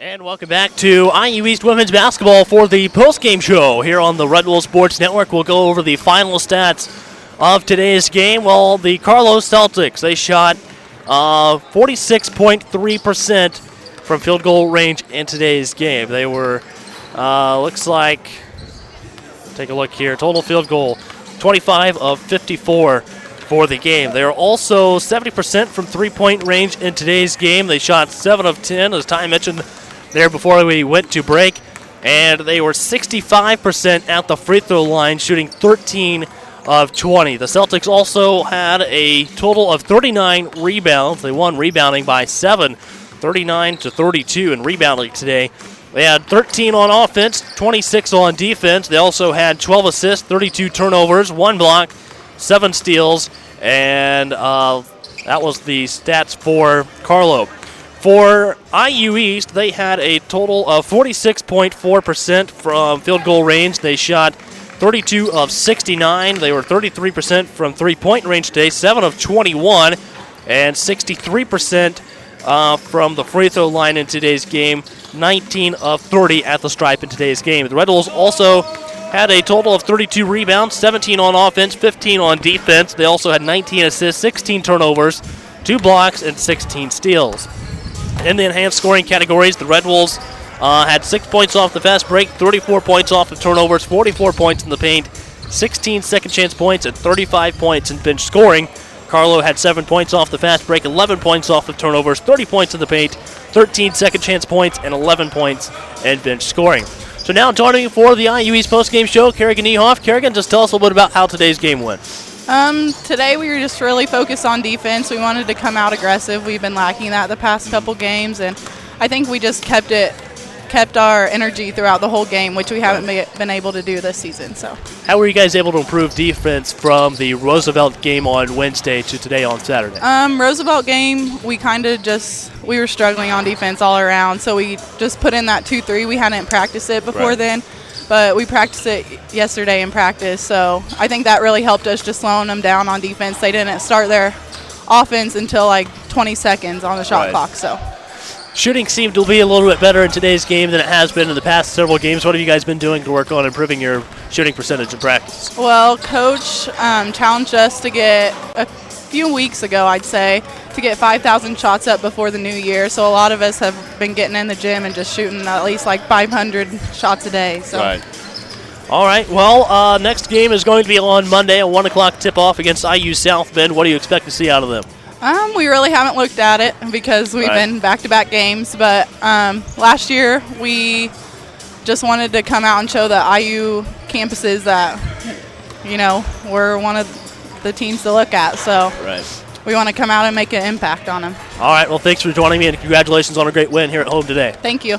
All right, well, the Red Wolves take the win here at home and improve to 6-5 on the season, 3-0 in the KIAC, and they are now Carlow now 5-6, 1-4 in the Kentucky Intercollegiate Athletic Conference. So the Red Wolves will stay at the top of the Colonial Division in the KIAC. Don't forget to stay tuned. The IU East men's game coming up next. It's going to be right here on this stream, so you don't have to go away. Stay right here, and we'll be back in about 10 minutes for the IU East men's basketball pregame show right here on the Red Wolves Sports Network. 90-70 win for the IU East women's team.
What's up? I'm Tia King and welcome to another segment of Pack Preview. Tonight I have here with me Coach Rigby, the men's assistant basketball coach. Thank you for joining me. I appreciate you having me. No problem. Now, so we're going to talk about Carlow. I know you guys have played them again. Well, you guys have played them once already this season, but you've run into them again now, and that's the second conference game against them. So how is it going to be changing since it's here at home? In the first one, we got off to a little bit of a slow start. Tried to figure things out, what they were trying to do and what we would do against them, and picked up a little bit of head of steam going into the second half and pulled away. But we really have to close out on shooters and be there on the catch. If they're hitting shots, they're a tough team to beat. So making them drive, making them make decisions is something that they don't really want to do. Right. It's a good way for us to try to get ahead. Yeah, now I'm going to go off of you saying how it was a slow start, but you guys did beat them 107-76. So how can you guys work on that in practice on not having such a slow start? Yeah, it's just something we got to be more focused at the beginning of the game. We beat them both times last year, so I think that had something to do with the guys coming back, just not being particularly ready for that game, not dialed in, knowing that they had to be in order to get the win. So I think they'll be a little more focused with that slow start last time. They understand what could happen, so they'll be a little more focused at the beginning. Yeah, I noticed when I was there, because I went to that game, the Carlow has such of a slow start too on not making their shots. Now, is there a worry that they will make their shots this game compared to last game? There's always that worry. Again, they haven't been the most talented in the past. It's only their second year, so. But when they're hitting shots, they can be a really good team, just like anybody. So we really got to focus on being there on the catch and making them do something that they don't want to do in order to not let them get going. Exactly. So even though you guys won the first conference game, how important is this game? Because anybody can win pretty much. Like every game's different. So how important is this conference game? It's like that in our conference now. In the past, nationally, we haven't been very high as a conference, but we got a lot of good teams in the conference now. Anybody can win at any given night, so you really have to be focused and ready to go. Okay, so going into winter break, finals week, the players aren't focusing on school anymore because school is over. So how are they prepping their bodies? How are they, staying in shape, staying healthy over the break? Yep, as a coach, you hope they're eating right, sleeping right, getting enough sleep. But that's just a hope as a coach. You're not really at home with them, so you don't really know what they're doing. But I think they understand the responsibility of keeping their bodies right and being ready for the game. How focused are they with this game being so close to Christmas? That's always a worry as a coach. You try to emphasize that in practice and throughout the day whenever you see them, and hopefully they're ready to go. But you just never know. Right. Well, thank you so much for being here. That's all I have for you guys in the Pack Preview segment tonight. I'm going to send it over to Richmond's courtside commentators.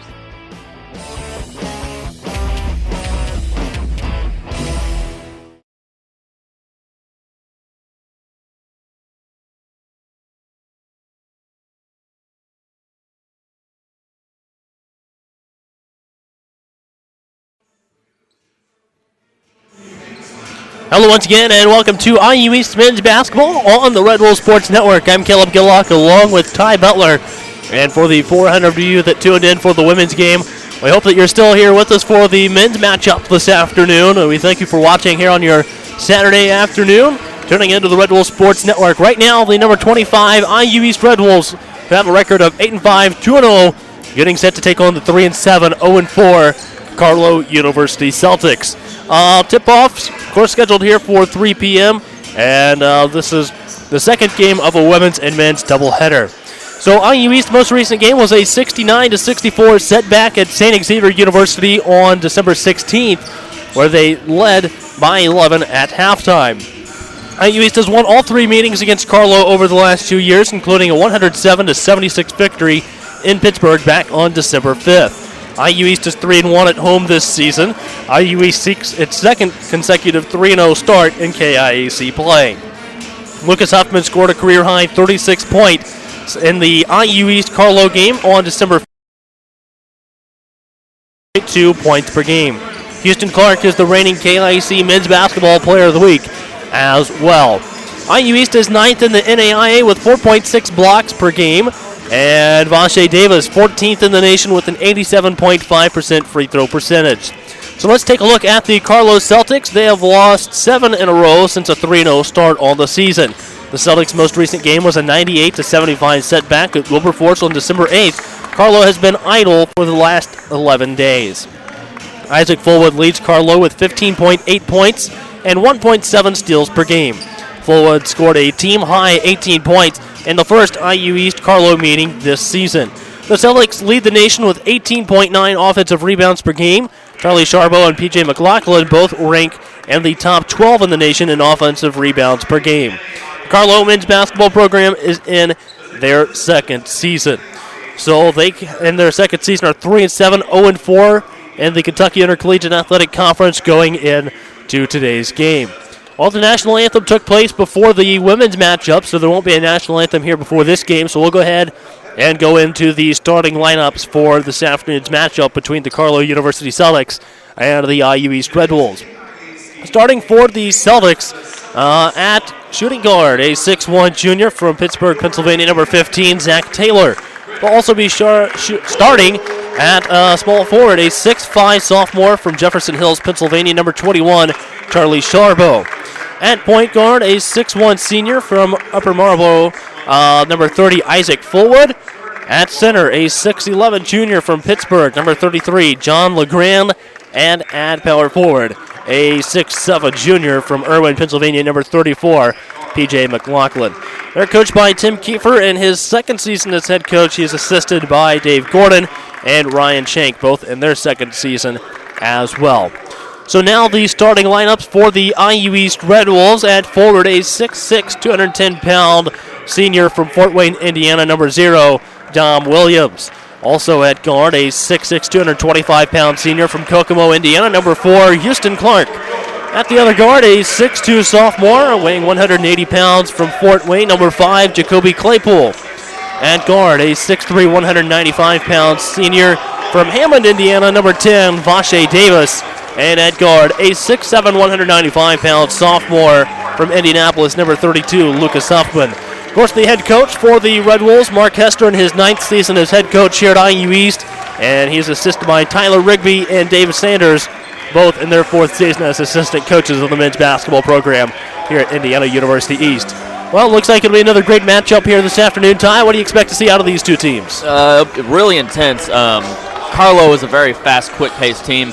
They have a lot of big guys down low, very athletic. For the Red Wolves, we have a lot of guys that are almost the same. We have guys that can go down low and beat you up. We also have shooters to spread out the court. Both teams coming off losses, so they're trying to get themselves back in the winning column. But over the recent history, IU East has had Carlow's number. But really, if you look at the stats, and if you've seen the game, it was really close for the most part. And then at the very end, it kind of fell apart. So really, you can't overlook Carlow in this matchup right now. All right, well, Carlow already out on the floor and ready to get things underway. Out to tip for the Celtics is going to be number 33. That is John LeGrand. I gotta like the sportsmanship represented right here by Lucas Huffman right now. Going out giving a fist bump to all the Carlow players. And Houston Clark, Don Williams both doing the same thing here before this matchup. Second matchup between these two conference teams this season. If IU East can pick up a conference win today, they'll go 3-0 in the KIC, just like the IU East women's team did just a few minutes ago. All right, here we go. It's going to be tipped, and Don Williams will go back and get the ball for the Red Wolves. 20 minutes for the first half here underway at the Richmond High School Tiernan Center. Don Williams, his first shot, no good. It'll be a rebound this time by number 21, Charlie Charbot. So we go back out on top of the key. Ball with Isaac Fullwood. And he's going to get things set up on offense for the Celtics. Goes to the right side. He's going to go down to Taylor, in the corner. Taylor goes baseline, kicks back out. Here's a three-point shot for Fullwood. This one a little too hard, and the rebound by LeGrand. LeGrand comes up with the ball once again. Back out to Zach Taylor on top of the key. New shot clock here for the Celtics. Charbot trying to go baseline that time. Now it's going to be inside with LeGrand. Draws the foul. Will go to the line for two shots. The foul is going to be on number 10, Vache Davis. He picks up his first. So 1 team foul on the Red Wolves. So we'll go from the 5 foul bonus in the women's game to the bonus starting at 7, double bonus at 10 here in the men's game for each half.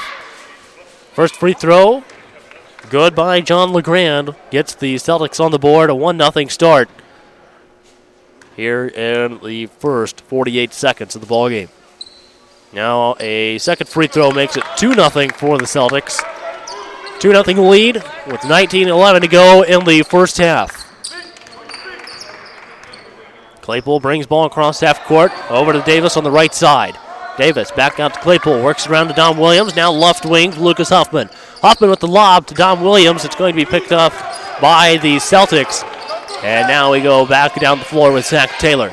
Taylor inside to P.J. McLaughlin. McLaughlin back out to Fullwood. Fullwood goes back to McLaughlin, and now it's stripped away, picked up by Vache Davis. He's got Fullwood on him as he comes down the floor, but now a nice pass to Claypool underneath the basket. Brings the ball back out to Lucas Huffman. Now to the corner with Claypool, back to Clark. Clark works his way to the lane, now to Dom Williams in the corner. Now with Vache Davis out top. Back to Dom Williams, fakes right, goes left, gets a shot up, nothing there. And it's going to be tipped back out to Claypool. Claypool with the basket for the Red Wolves, ties it up at 2. So 2-2 with 18:07 to go in the first half. It's back over on the left side of the floor. And it's in the hands of Isaac Fullwood. Fullwood back to Zach Taylor. Taylor back to Fullwood. And now gets the play set up out top. Goes to the right side to Taylor. 10 on the shot clock. Now to McLaughlin on top of the key. Charbonneau to Fullwood. Fullwood with it on the left side. Shot clock at 4. Fake by Taylor. Taylor's trapped. Back to Fullwood. Fullwood gets a shot off. And they're going to go ahead and call the shot clock violation on the Celtics.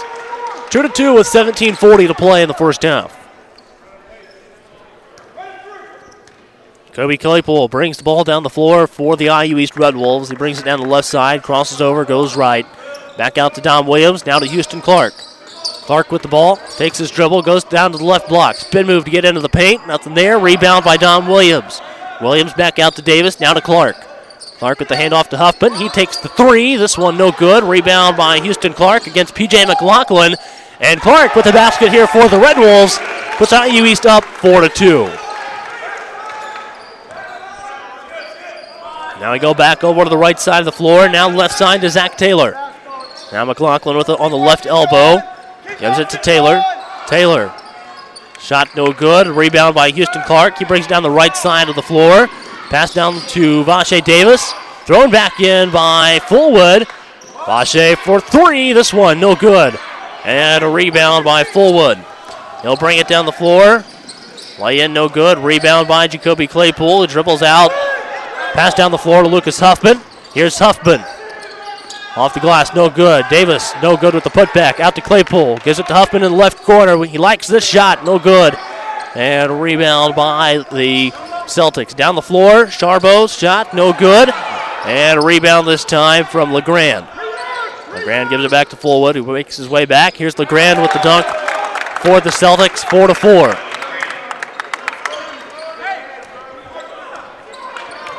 $16:04 to go in the first half. All tied up at 4.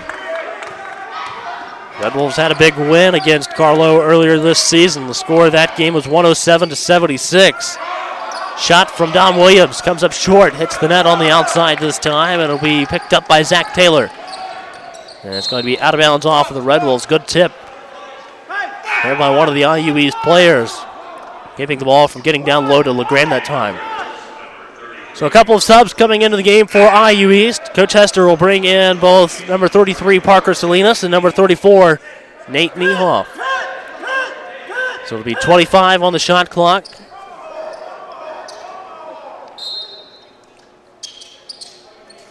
Ball inbounds to Fullwood. Now we go back to Taylor. Taylor can't get a shot off, so he gives it back to Fullwood out top. Now Fullwood goes right, back left off the crossover. Gets it to Charbonneau down in the corner. Charbonneau lobs down inside. And the basket by LeGrand, no good. Rebound by Parker Salinas. Salinas brings it down the floor, gives it to Claypool. Now Salinas once again kicks out to Huffman. Huffman back to Claypool. Claypool to Niehoff. Niehoff to Salinas for three from the left corner. Comes up short. And the rebound by Houston Clark. Clark back to Claypool. Top of the key for three. No good. Rebound by McLaughlin. Charbot gives it to Fullwood. Fullwood takes the three from the left corner. No good. Rebound by Parker Salinas. 14:54 to go in the first half. Back over to Salinas. Now out top with Claypool. Sets up the play after he calls it. Now left side to Huffman. Huffman supposed to go out to Niehoff, and when Niehoff hits it, it's going to be a backcourt violation. So a whole group coming in here for the Celtics. Looks like they're going to bring in Zach Bryan, Austin Matta, along with number 10, Miles Sunder, number 23, Rushin Roberts, and number 20, Greg Minona. So a group substitution here for the Celtics. We'll see if this new group can get the Celtics. We got a foul here on the Celtics as Huffman hits the floor. Foul's going to go on Zach Bryan. Picks up his first, team's first on the Celtics.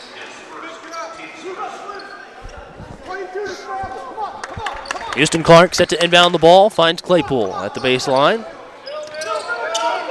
Claypool gets it to Niehoff. Niehoff back to Claypool. Brings it down close to the basket. Into Huffman in the corner. And out of bounds on Zach Bryan this time. And we'll give it back to the Red Wolves.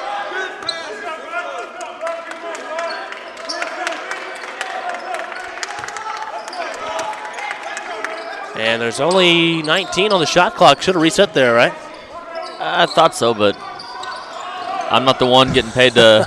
I'm not wearing the stripes right now. All right, well, it's going to be with Zach Bryan. He goes left side to Austin Matta. Now Matta with the ball. He gives it down into the corner to Sunder. Sunder dribbles out to the left wing. Now shot taken this time by Minona. And the rebound by the Red Wolves. Still all tied up at 4 with 14 minutes to go in the first half. Houston Clark has it. A handoff to Lucas Huffman. Starts to get to the lane. Now we've got a foul called over here on the sideline. This foul is going to be called on Austin Matta, the 6'4 sophomore from Elizabeth, Pennsylvania. Picks up his first, team foul number 2 on the Celtics here in the first half. Claypool inbounds the ball to Huffman. Huffman out top to Niehoff. Niehoff to Salinas, round into the corner to Claypool. Claypool with the ball. Gives it to Clark. Clark. It's a shot off, nothing there, and picked up by Zach Bryan, who will bring it down the floor. Over to Matta now on the left side. Turnaround shot. No good this time by Sunder, and the rebound by the Red Wolves. Here's Claypool with the ball. And shot, no good. Parker Salinas and Zach Bryan going after the rebound. Bryan was the one that was able to get to the ball first. Now pass down the floor. 3-point shot by Austin Matta. No good. Rebound by Jacoby Claypool. All tied up at 4. 13:05 to go. Both teams on a scoring drought here in the first half.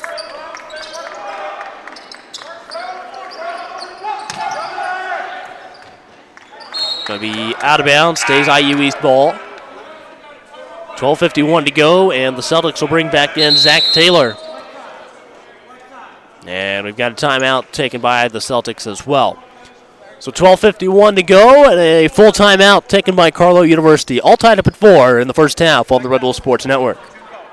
Dylan Newman had a terrible dislocated shoulder after a bad dirt bike accident. The long-term solution, surgery and intense rehab. I trusted Reed Orthopedics because they had already fixed my ankle. And within 4 months of my surgery, Dr. Miller and my Reed therapist, April, helped me to regain my motion and most of my strength. Thanks to Reed Ortho, I can get back to what I love. It's all about trust. Right, Dr. Miller?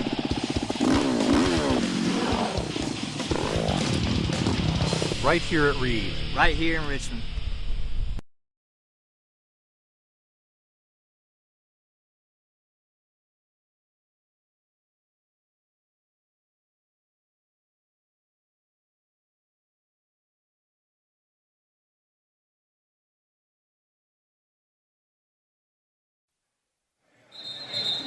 And welcome back to IU East men's basketball on the Red Bull Sports Network. 12:51 to go in the first half, coming out of a timeout taken by the Celtics. And a couple new guys into the Red Wolves lineup. It's going to be Nick Bollenbacher and Kyle Pippinger and Aaron Thomas. So everyone out on the floor right now is Pippinger, Don Williams, Aaron Thomas, Nick Bollenbacher, and Vache Davis. Ball inbounds to Bollenbacher. Now down low to Davis. Davis gets blocked. Kicks out to Bollenbacher. He's got to shoot. Over to Don Williams. Got to shoot here. And it's going to be a shot clock violation on the Red Wolves. There's only, I think, 9 seconds on the shot clock to start that play coming out of bounds. Yeah, it seemed like Vache was the option there, and whenever that kind of fell apart, everyone was kind of confused and didn't really know what to do, and no one was aware that the shot clock was about to go off. So 12.5 to play in the first half. Now we go back over to the left side with Taylor. It's going to be now up top with Roberts. Now we go back on top once again. Now working around the left side. Zach Bryan sees the three, likes it, takes it, knocks it down. 7-4 lead for Carlow. And now we've got a foul called on the Celtics. This one is going to be on number 2, Zach Bryan. It's going to be his second team foul, number 3 on the Celtics. So Carlow quickly going to bring back in Austin Matta to replace Zach Bryan. They're also going to bring Isaac Fullwood back into the Celtics lineup. So 12:05 to go. It's going to be Nick Bollenbacher bringing the ball inbounds. The inbounded to Pippinger. Pippinger goes to the lane. Shot up, no good. And the rebound this time by Sunder. Taylor brings it down the floor. He's going to go right side pass to Fullwood. Fullwood tries to cross over. Nick Bollenbacher with a nice effort there. Trying to get the steal. Now back out. 3-point shot from Matta. Bounces off the rim and falls in. And now it's a 10-4 lead for the Celtics in the first half. Go left side. Here's Kyle Pippinger with the ball. Brings it out top. Right side to Dom Williams. Dom Williams goes to the baseline. Gets a shot off. This one's good. And now it's 10-6. Pass down inside to Matta. Out to Fullwood. Fullwood takes the three. This one's going to be off to the right. Rebound by Vache Davis. Pass down the floor to Kyle Pippinger. And it's going to be called out of bounds. Carlow basketball. And now into the Celtics lineup will be P.J. McLaughlin. So we've got a timeout down on the floor. 11:07 to go in the first half. A 10-6 lead for Carlow. We'll be right back on the Red Wolves Sports Network. Dylan Newman had a terrible dislocated shoulder after a bad dirt bike accident. The long-term solution, surgery and intense rehab. I trusted Reed Orthopedics because they had already fixed my ankle. And within 4 months of my surgery, Dr. Miller and my Reed therapist, April, helped me to regain my motion and most of my strength. Thanks to Reed Ortho, I can get back to what I love. It's all about trust. Right, Dr. Miller?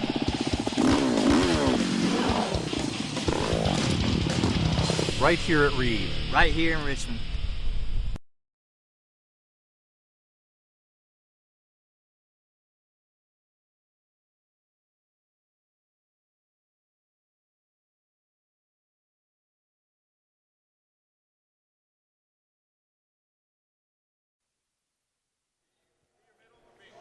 And welcome back to IU East men's basketball on the Red Wolves Sports Network. It's a 10-6 lead for the Carlow Celtics with 11:07 to go in the first half. And the Red Wolves just got their first basket before going into the media timeout in quite some time. It seems like it was there in the first few minutes when they got that fourth point here in the first half. Yeah, it took them a while to get anything started. Carlow doing a good job. They're recycling around a bunch of players, kind of like the platoons last year with UK, keeping a lot of guys on the court that are fresh, and it's going to be interesting to see if IU East can keep up with the intensity. Rebound here by Aaron Thomas, brought down the floor by Vache Davis. Now it goes back over to Nick Bollenbacher. Chance to get things set up here, back over to Davis on the right side. Davis round to Pippinger.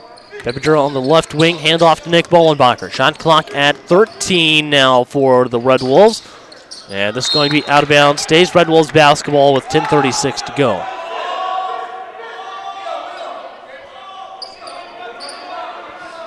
So 10:36 to go, a 10-6 lead for Carlow.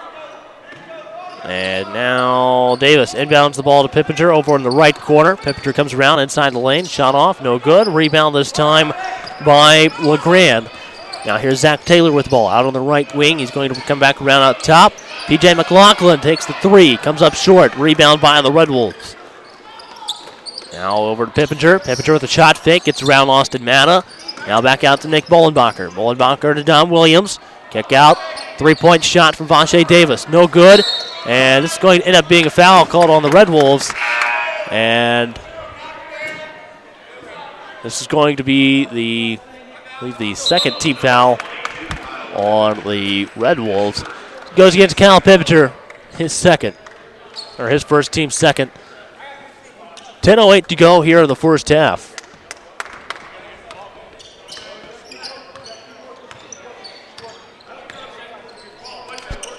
Here's Zach Taylor on the right wing. Now atop to Austin Matta. Taylor goes inside.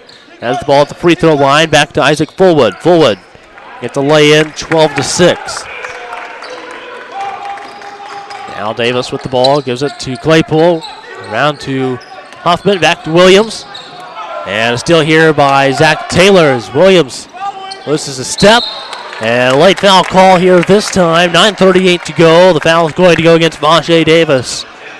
And that will put Zach Taylor at the line to shoot two with 9:38 to go. And the Red Wolves trail by 6 right now.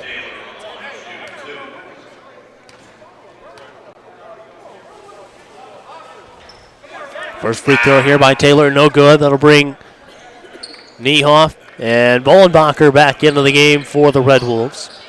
Right now, the Red Wolves just struggling to get shots to fall and something going offensively here in the first half. Yeah, they're 0 for 6 from the three-point line, and a lot of their shots, they like to find those open shots and knock them down, but, I mean, they've only made 3 shots this entire game, so they really need to find something here to get going. Like out there, both free throws missed by Taylor that time. Kept them from increasing it to an 8-point lead. Bollenbacher looks at the three from top of the key that time. Now he's going to go down the right side of the lane. The shot down low instead, but nothing there. The rebound brought down by Greg Monona. It's been Zach Taylor. Fullwood out on the right side, goes to the lane. Kicks out to Austin Matta. Matta passes inside of Monona. Here's Matta down the lane and a lay-in. 14-6 lead. 9 minutes to go. Now on top of the key with Claypool. Huffman out to Niehoff. Niehoff takes the three, knocks it down. 14-9, and that was something Coach Hester talked about. And one of the interviews that I've had with him this year was just how he's really looking forward to Nate Niehoff these next couple of years because he's such a versatile player. He can knock down the three. He can play the post. Got a lot that he could do out on the floor, and he's only a freshman. There's a three-point basket made down on the other end by Carlow that time. Makes it 17-9. Bollenbacher to Niehoff. Niehoff in the lane this time. Shot off. No good. Rebound by Fullwood, and he brings it down the floor for the Celtics. Back out on the right side to Zach Taylor.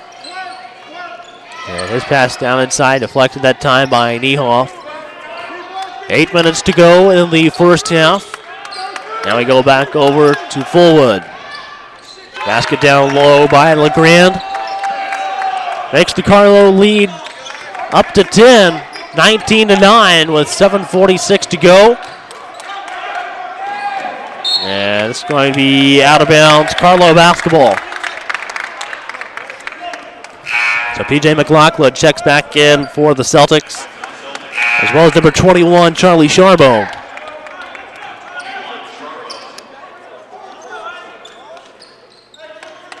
And inbounding the ball, Zach Taylor to Isaac Fullwood.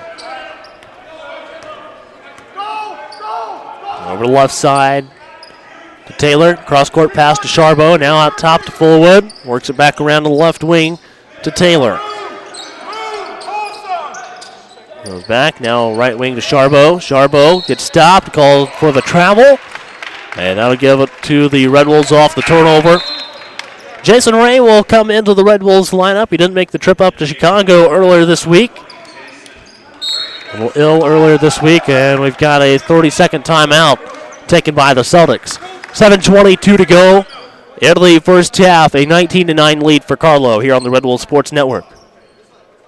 Dylan Newman had a terrible dislocated shoulder after a bad dirt bike accident. The long-term solution, surgery and intense rehab. I trusted Reed Orthopedics because they had already fixed my ankle. And within 4 months of my surgery, Dr. Miller and my Reed therapist, April, helped me to regain my motion and most of my strength. Thanks to Reed Ortho, I can get back to what I love. It's all about trust. Right, Dr. Miller?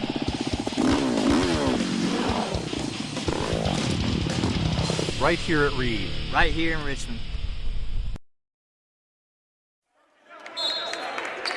And welcome back to IU East men's basketball on the Red Wolf Sports Network. The Red Wolves right now trail by 10 in the first half to Carlow University. They beat 107-76 earlier this season. Backdoor pass to Lucas Huffman.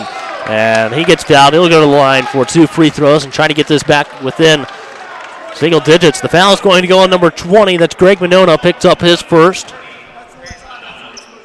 And team foul number 4 on the Celtics. So Huffman will go to the line to shoot for the Red Wolves. First free throw here by Huffman. No good. Yeah, that's kind of the story here in the first half. Just can't get shots to go in. Yeah, I haven't had anything to fall yet. I guess the only thing you can really do is try to work down low, get in foul trouble, and maybe get hot from the free throw line, and hopefully that'll open things up. 9-point game now, 19-10 with 7:08 to go. It's going to be passed up to center court. And Jason Ray and Houston Clark both going after that ball. It's tipped out of bounds off of Ray. And the Celtics will have the ball with 7:03 to go, 24 seconds on the shot clock.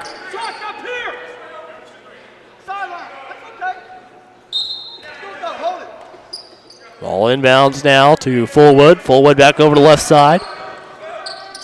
Working it back around to Taylor on the right side. Out to Fullwood. Now to Monona. Down the post to Charbo. And Fullwood tried to pass over to the corner. No one there. And somebody just lost some popcorn over there. That's baby food. Oh, it's baby food, not popcorn. Little baby right. snacks, yeah. Gotcha. I thought it looked like popcorn at first. Nope. They go over there with their baby, and a little box of treats kind of went flying.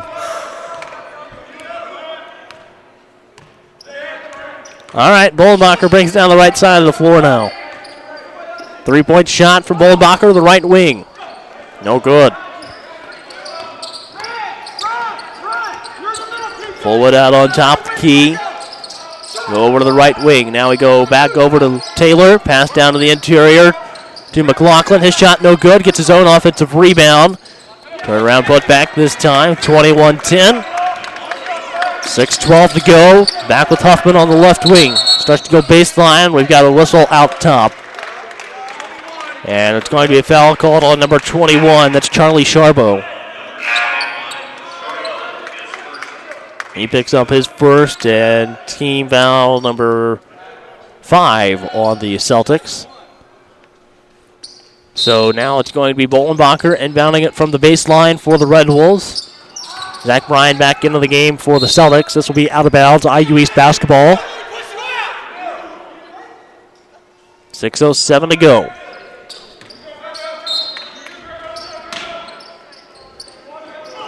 Bollenbacher inbounds to Huffman. Out high this time. Now back to Bollenbacher. Bollenbacher from the second hash. No good. 5:55 to go. Pass down low to P.J. McLaughlin. McLaughlin trying to clear some space. Unable to do so. Here's Monona trying to get to the basket this time. Shot comes up short. Rebound by Nate Niehoff. And he'll give it back to Nick Bollenbacher. Bollenbacher will bring it down the right side of the floor. He goes right down to the baseline. Shot falls off the rim. And now here is a dunk by Miles Sunder. 13-point lead for the Celtics with 5:22 to go. There's the pass down at the left quarter to Nate Niehoff. Niehoff back to Bollenbacher. Shoots the open three. This one no good either.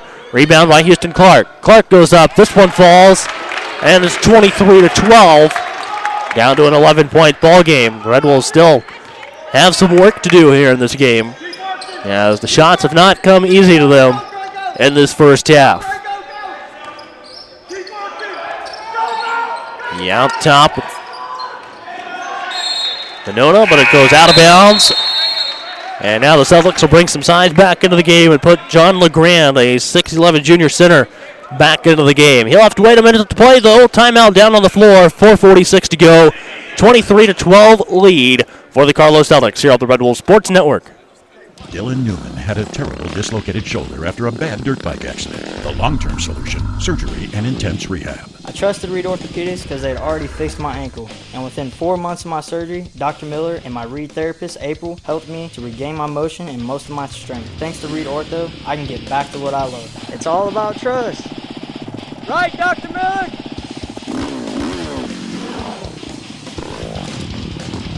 Right here at Reed. Right here in Richmond.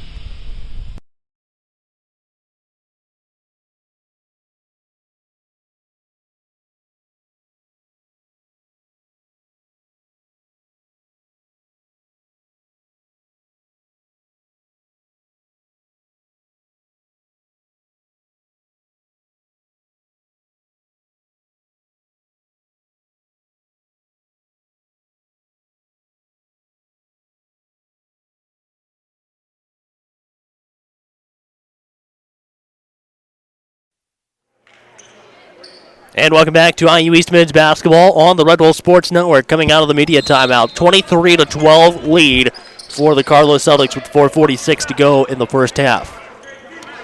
Jacoby Claypool brings it up the floor. Down the left side, now it's going to be out with Houston Clark. He goes to the baseline, now to Huffman. Huffman goes baseline. Stopped by LeGrand, back out top to Claypool. Shot clock at 15. Still plenty of time to get a shot off. And we've got a travel called against Claypool.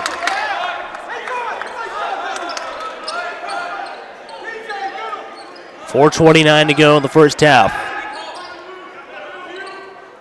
Zach Bryan gives it to Taylor. Back to Bryan on the right side. Now back to Taylor on the left side. Go over to center. Back to Bryan.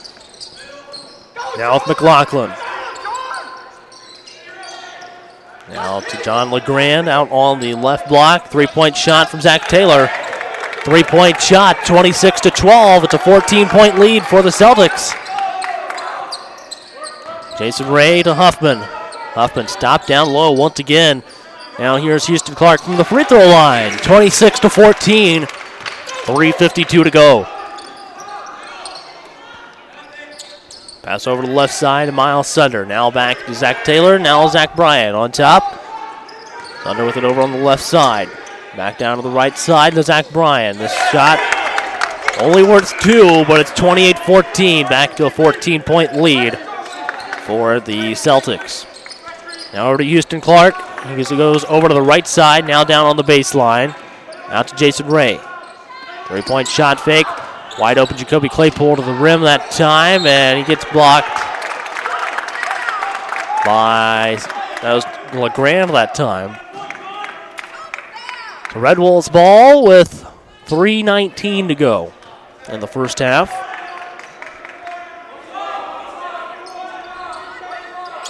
Claypool trying to find someone open. Finds Jason Ray. Mid-range jumper, no good. Now pass down the floor to Zach Taylor. Stops at the three-point line. Now back out to McLaughlin, around to Bryan. Working the ball around the arc a little bit. Inside to LeGrand. It's going to be tied up by Nate Niehoff. We've got an alternating possession. We'll stay with Carlow. 2:58 to play here in the first half.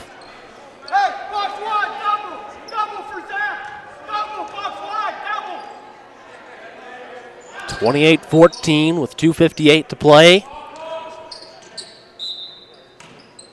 And being down by 14 with a little under 3 minutes before halftime, you got to start to wonder, can IU East do like they did last season? We got a charge right here on P.J. McLaughlin.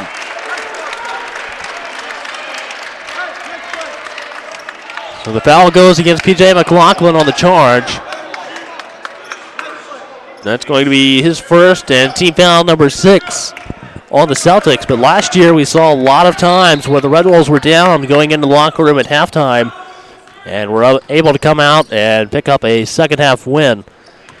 So they've got some work to do here in what's left of the first half, and definitely a lot of work to do in the second half.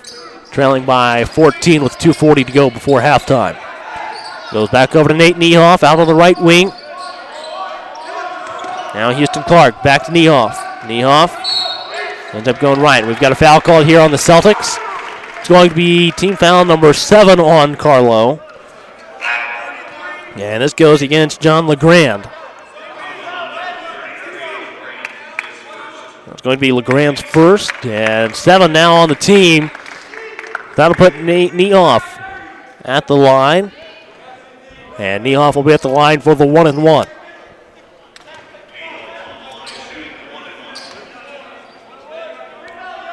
So the first free throw here for Nate Niehoff. Up in the air and goes in. 28-15.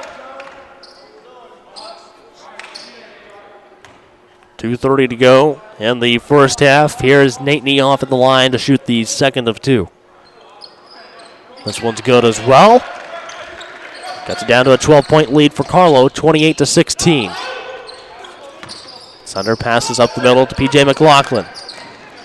And the basket is going to be good for LeGrand. The foul is going to go against IU East number 34, Nate Niehoff. And that's going to be Niehoff's first, team's 4th on the Red Wolves. Here's LeGrand at the line, shooting one more free throw. And this free throw falls off the rim, and a rebound by Houston Clark. Here's Houston, out to Jason Ray. Ray goes right, now over to Lucas Huffman. Huffman to Clark for 3 from top of the key. Hits this one, and it's 30-19. Down to an 11-point ball game with 1:59 to go in the first half. And it's all tied up by Lucas Huffman and P.J. McLaughlin, and the arrow in favor of the IU East Red Wolves. And it's actually going to end up being a foul on McLaughlin instead of the jump ball. And they got him on the hold that time on the arm.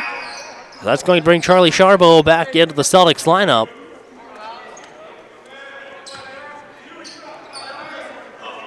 So Lucas Huffman at the line to shoot the 1-and-1 for the IU East Red Wolves. First free throw falls in. 30-20, down to a 10-point game. Lucas Huffman was actually over in Fortville last night, checking out the Mount Vernon basketball game. Saw him up there and talked to him for a few minutes after the varsity game up there last night. 30-21. Fullwood with the ball out on top, goes over to the left side. It'll be down at the baseline this time. Out of bounds, stays Carlow basketball. 9-point lead for the Celtics. With 1:47 to go, it was a 15-point lead, though. And they're going to get Nate Niehoff with the foul this time against John LeGrand. So this will be Niehoff's second.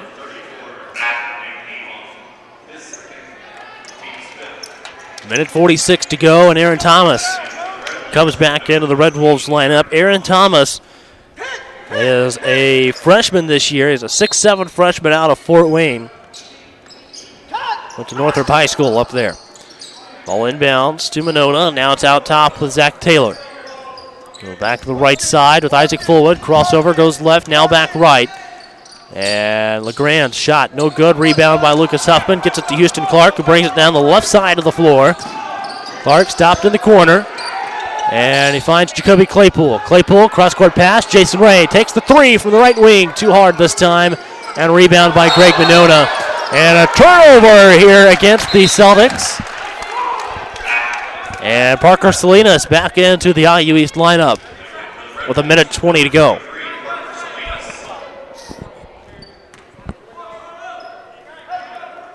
So 30-21, new shot clock for the Red Wolves.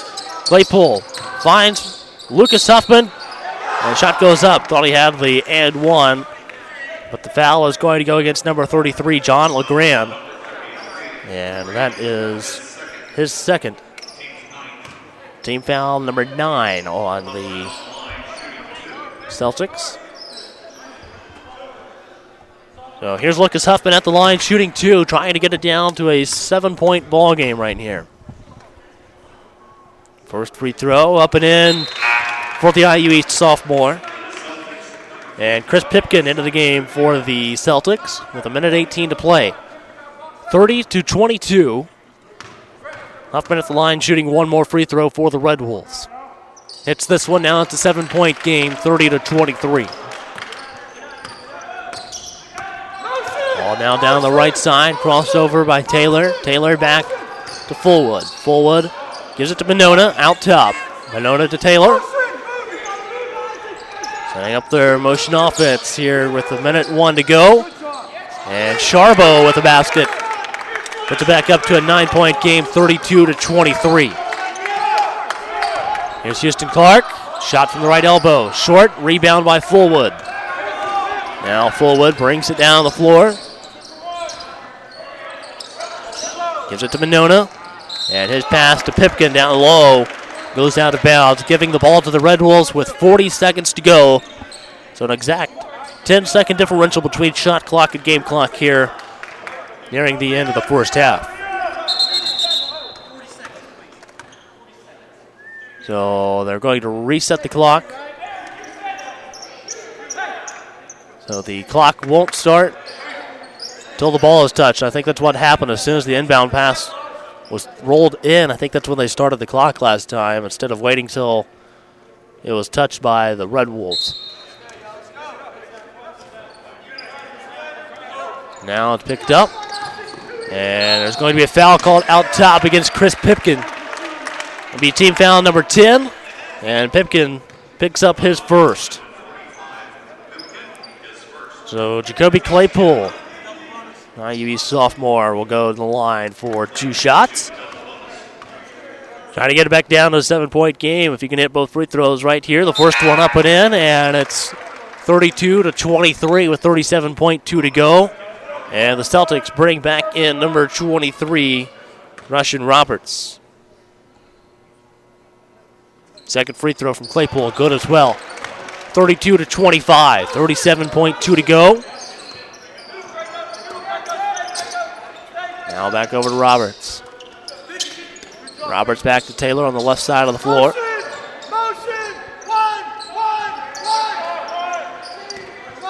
Go back to Roberts. Now back to Taylor. 10 on the shot clock for the Celtics, 15 on the game clock. Lost his dribble, it's down to 4. Now down to 2. And shot clock violation here, picked up by the Red Wolves. Houston Clark. Clark brings it all the way down the floor. Kicks out to Huffman. Huffman with the foul at the buzzer. He's going to go to the line for 3 free throws. This foul is going to go against number 23, Russian Roberts. And that's going to be his first.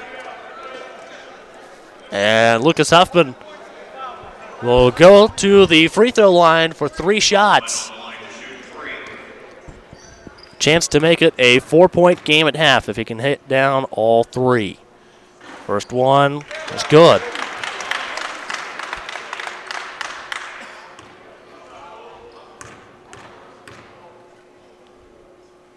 Second free throw, good as well.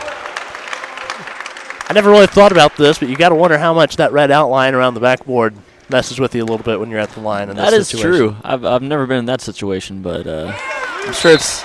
I mean, some people might think it helps them kind of zone in because it's another little outline, but some might be a distraction there.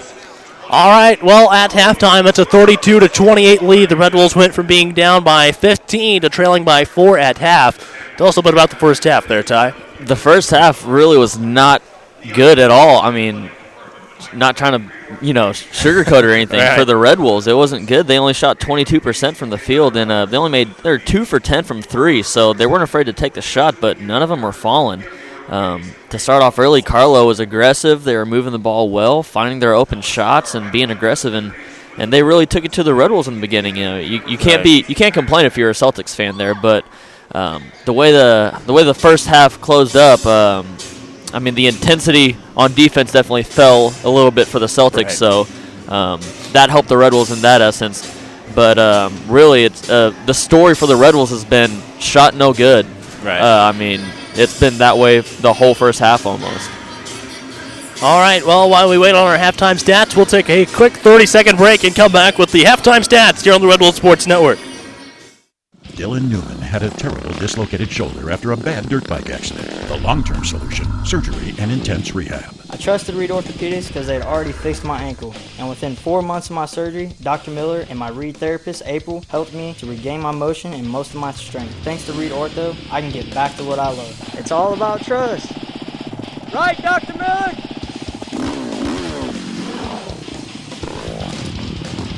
Right here at Reed. Right here in Richmond.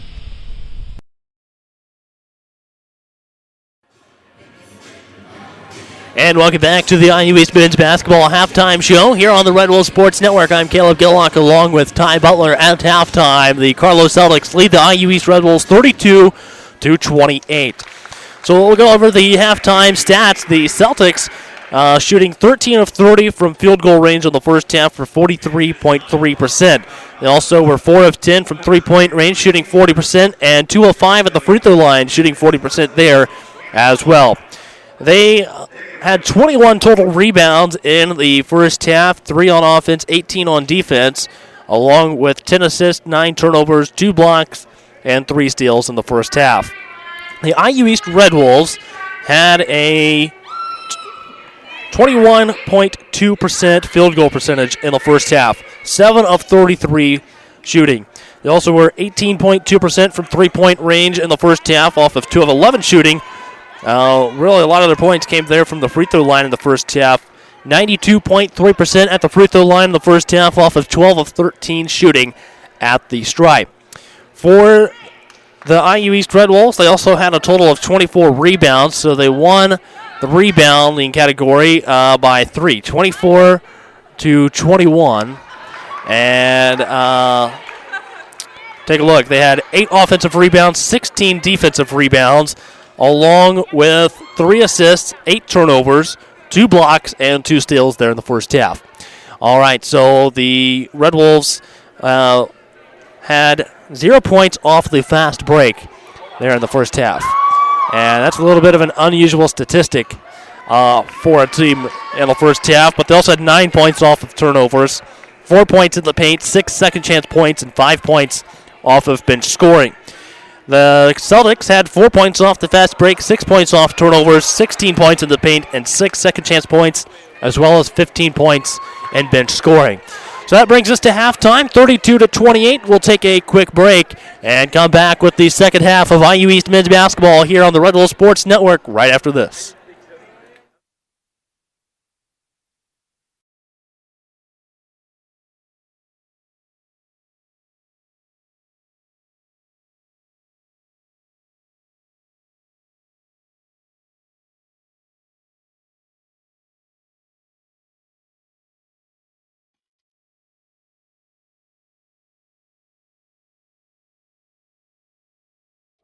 Underneath is Brad Hunt.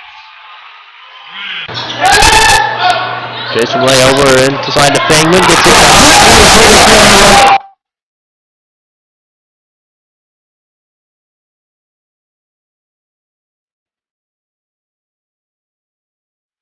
And lob inside to Brad Hunt.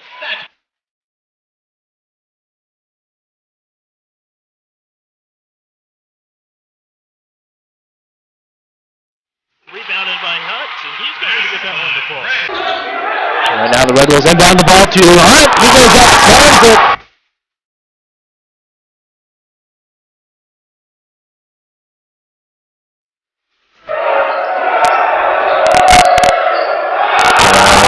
Block there by Hunt. That's 2 blocks there by Hunt.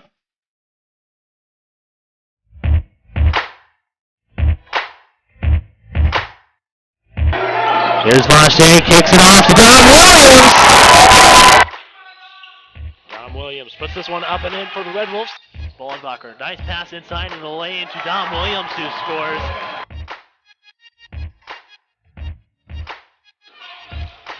Dom Williams underneath the basket with the reverse.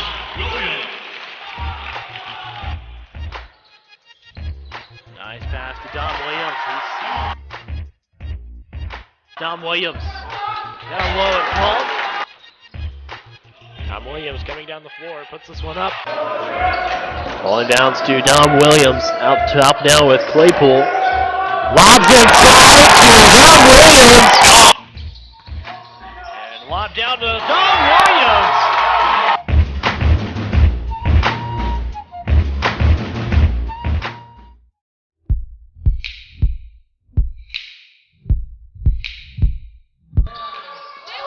Stolen away by Houston Clark, who's going to bring it down the floor for the Red Wolves. There he goes with the dunk.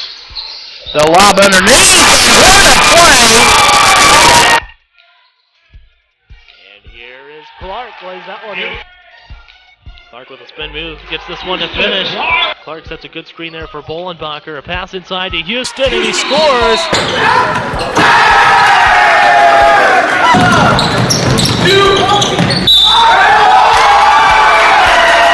Takes it to the lane. This is layup, but Clark gives the putback. 79, tied up. There's a nice block by Clark. Inbound to Clark, and with the and passes inside to Houston Clark.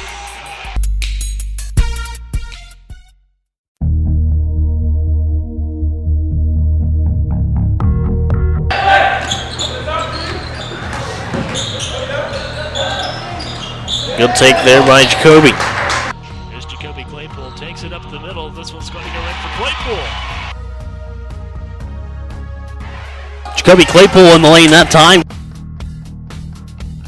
And here is Claypool. Goes lane and lays this one in, and one for Claypool. Working the ball around the perimeter, a three-point shot by Claypool. Basket by Claypool. Back out to Claypool. Hits the three. Here's Claypool for three. This one's going to go in. Kick back out, three-point shot is good for Jacoby Claypool. And stolen away here by Claypool. Goes to around the defender.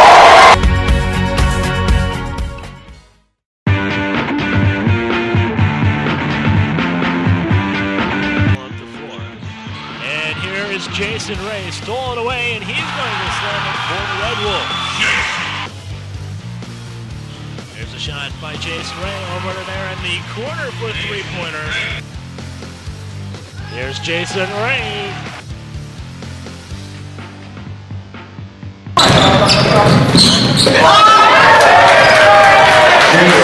Down in the corner with Clark. Jason Ray for three. 9:30 to play, and Jason Ray for three in the right corner. This one falls.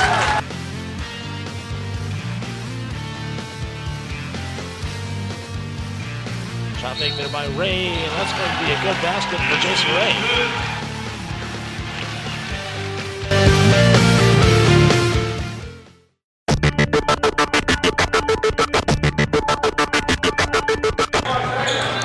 Josh Price also in for the Red Wolves, who scores right there.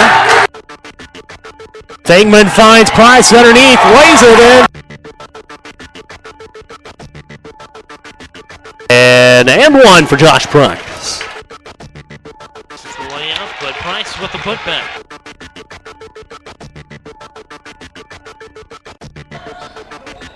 Josh Price, this one's going to be a two-point basket. And a shot there by Price. Finds Price, lays this one in. Oh! Blanket there, Josh Price. Off the front end of the rim, rebounded by Price, he puts it back. Finds Josh Price, and he scores the layup.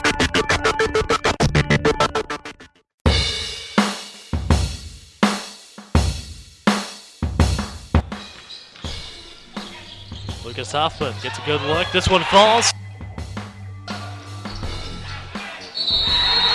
It's a good basket for Lucas Huffman. He's going to the line to shoot one. Back over to the corner with Huffman, who takes the three. This one's going to be the first lead for the Red Wolves of the game. Down low, Lucas Huffman scoring for the Red Wolves. Now Joyner with the ball, takes it to the lane, gets blocked. Inside to Clark, and he finds Huffman inside. And Huffman for three, knocks it down. Good move there by Huffman. It's as Lucas Huffman puts this one in. Tegman was going to get a pass over to Huffman. The three at the buzzer.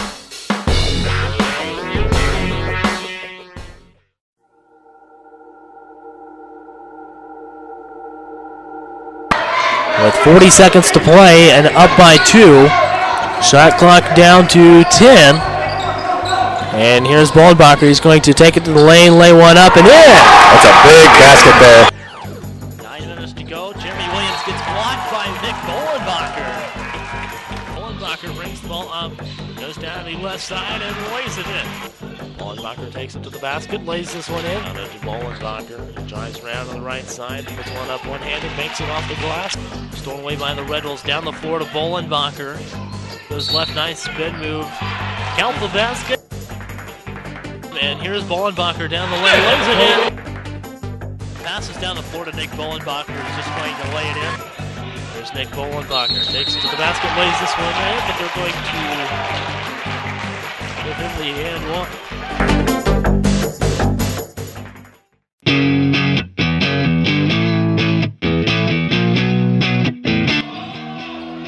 Stolen away by Parker Salinas. He brings it down the right side of the floor and goes Parker Salinas. Salinas, no good. Here's Parker Salinas. That's over to the corner to Salinas. He's going to take it to the basket, lay this one in.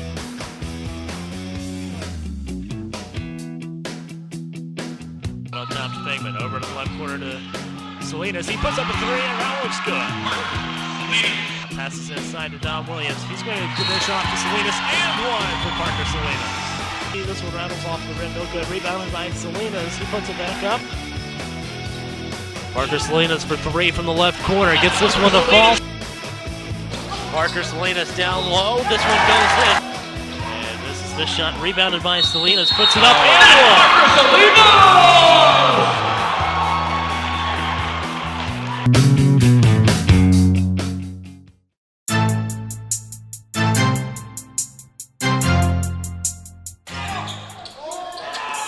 And Devontae Davis inside the lane. He's going to be fouled. Basket's good.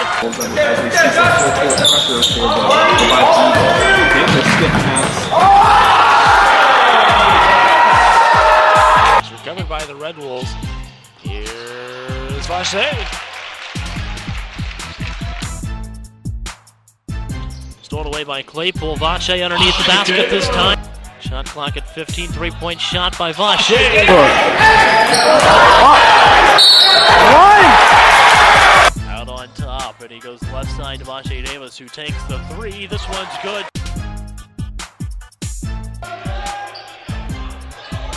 Here's Vache for three. Turns around, goes left side, blocked by Vache Davis.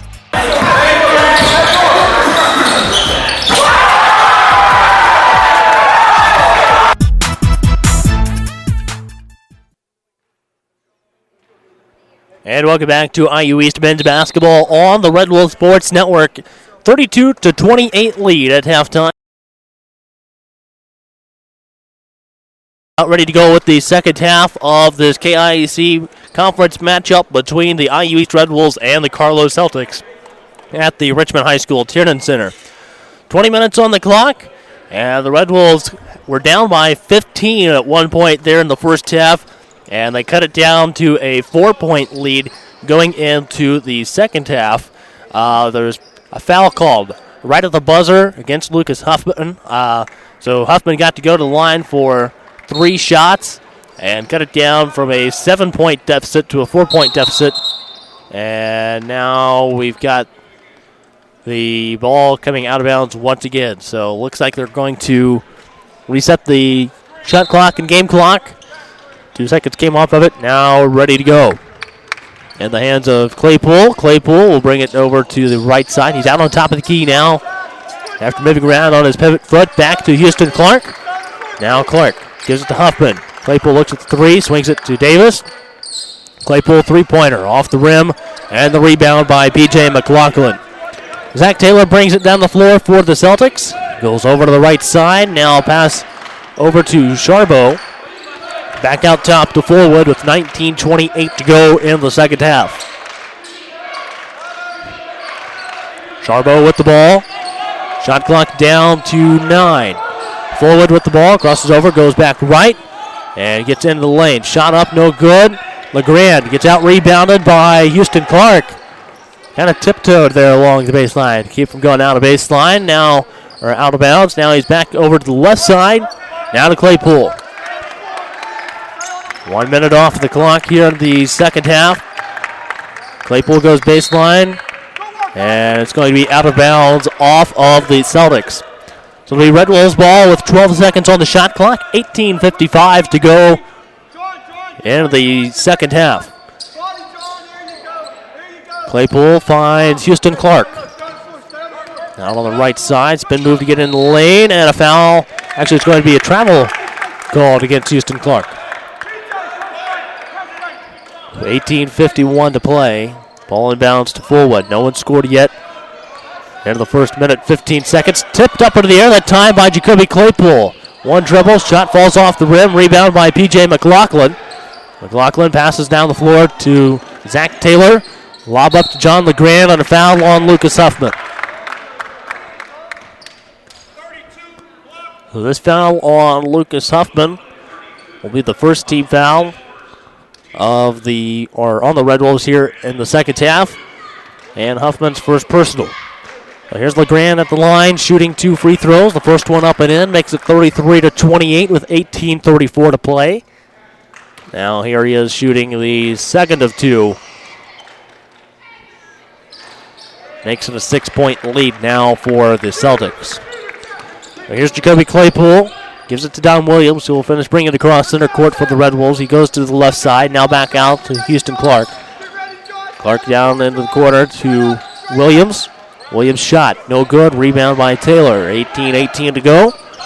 Taylor brings it down the right side of the floor. He stops. Now he's trapped, gives it to P.J. McLaughlin in the right corner. Takes the shot off the rim. Rebound by Jacoby Claypool. Claypool gives it to Huffman on the right side. Now down into the corner to Vache Davis.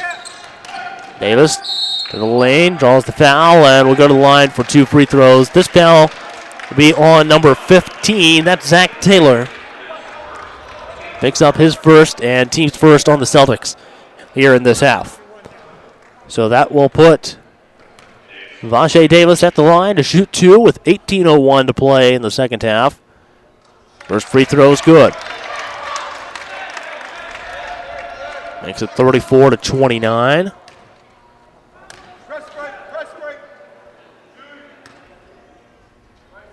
Second free throw here for Vache. Up and in as well. And it's 34-30 with 18:01 to play. Taylor inbounds the ball to Fullwood. See a little bit of three-quarter court pressure here from the Red Wolves. Goes back over to the right side. Now back over to the left side. Now back right to Fullwood. Fullwood finds LeGrand down underneath the basket. Defended by Houston Clark. No shot called this time. Traveling violation on LeGrand. And that will give it to the Red Wolves with 17:48 to play. So Vache Davis brings it down the left side of the floor this time for the Red Wolves. Now back over to Huffman. Draws a foul. This one's going to be on Charbo. That's going to be Charbo's second. 2 team fouls on Carlow here in the second half. Claypool finds Huffman, gets the shot. Nothing there, rebound by Charbo, and it's going to be picked up. Now here's Zach Taylor. His shot no good, rebound by LeGrand, and a basket by John LeGrand. 36-30 with 17:25 to go. Huffman down to Dom Williams. Now back to Huffman out on the left wing. Takes left, goes to Williams in the corner. Williams to the lane. Here's Vache Davis. Shoots the 3 from the right wing. This one a bit too hard. Houston Clark trying to go for the rebound that time, and A bit of a mismatch out there that time, but here's a shot from Zach Taylor. 3-point shot, no good. And it's an over-the-back foul on John LeGrand. John LeGrand stands 6'11", and Jacoby Claypool only 6'2", so about a 9-inch difference there between the two of them as far as height goes, and the overback call that time on LeGrand. Claypool down the right side of the floor, goes back out top, now back over to the left side. Dom Williams on the wing, down the lane. Shot blocked by LeGrand. So it'll be out of bounds. IU East ball with 15 on the shot clock. And Miles Sunder back into the game for the Celtics. Claypool inbounding the ball. Now it's back over with Houston Clark on the left wing. Gets in the lane, shot up and in. 36-32 with 16:35 to play. So it's back down to a 4-point game. The Red Wolves trying to break that 4-point deficit. Nice block by Houston Clark, and he saves it, throws it in bounds, but it's picked up by Charbo. Now to Fullwood out top. Fullwood down the right side of the lane, a lay-in this time, and it's now 38-32. Here's Huffman, looks at the three with shot fake. Now he goes back to Claypool. Claypool up the lane, shot off, no good, and rebound by McLaughlin. So with Taylor on the right side of the floor now, out on the wing. Now over to Fullwood on the left side. Steal by Jacoby Claypool. He's able to save it, pick up the ball, dribble down the floor, and pass down to Lucas Huffman. A steal by McLaughlin, and this is going to end up being a foul called on the Red Wolves. Looks like this one will probably end up going against Jacoby Claypool, and it does. So that's going to be his first. Team foul number 2 on the Red Wolves here in the second half. So a couple subs coming in here for the Celtics.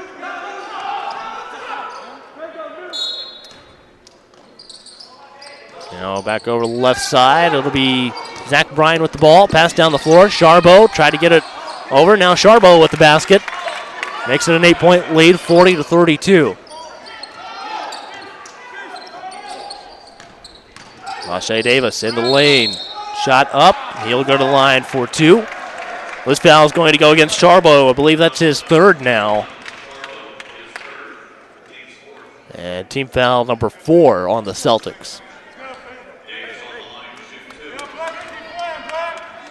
Here's Lachey at the line to shoot 2 free throws. First one, no good, off the back of the rim.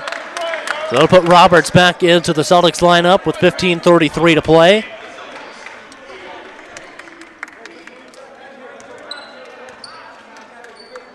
Davis at the line to shoot 1 more free throw. This one's good. 7-point ball game, 40-33. And it's going to be, looks like 2-on-2 on the way back down the floor, and a basket by Roberts. 42-33, back to a 9-point game. And Huffman gets a shot off, gets his own rebound, and he'll go to the line for 2 free throws. It looks like this foul is going to end up being against Roberts. His second and team foul number 5 on the Celtics. So that puts Huffman at the line. First free throw from Huffman, no good.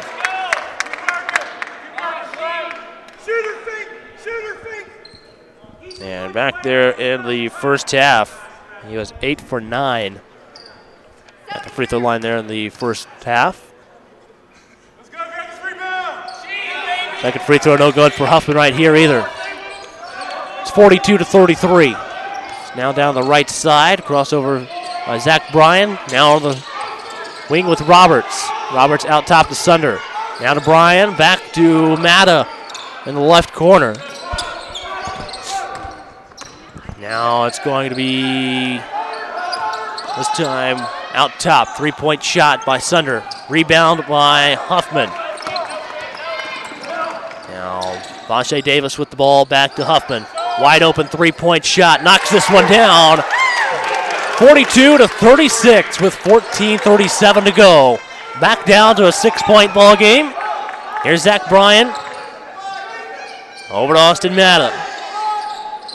Matta back to Roberts. Now Roberts to Sunder. Manona's shot no good. Rebound picked up by Claypool. 36-42. Red Wolves trail by 6. Pass down inside to Lucas Huffman. He's able to save it. Throws it back into Claypool. Now Claypool over to Huffman from the right block. And it's 42-38. Back down to a 4-point ball game with 14 minutes to play in the second half. And we've got a timeout taken by Carlow. It'll be a 30-second timeout. 42-38. IU East with the lead on the Red Wolves Sports Network.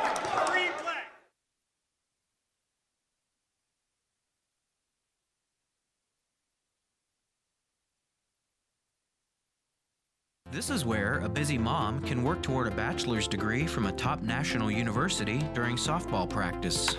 It's where a service member can continue his college studies from anywhere in the world, and where you'll benefit from one of the country's most effectively delivered online programs. Woohoo! So, if you've ever wondered if a college education is really worth it, this is where you'll see that it is. This is Indiana University East Online.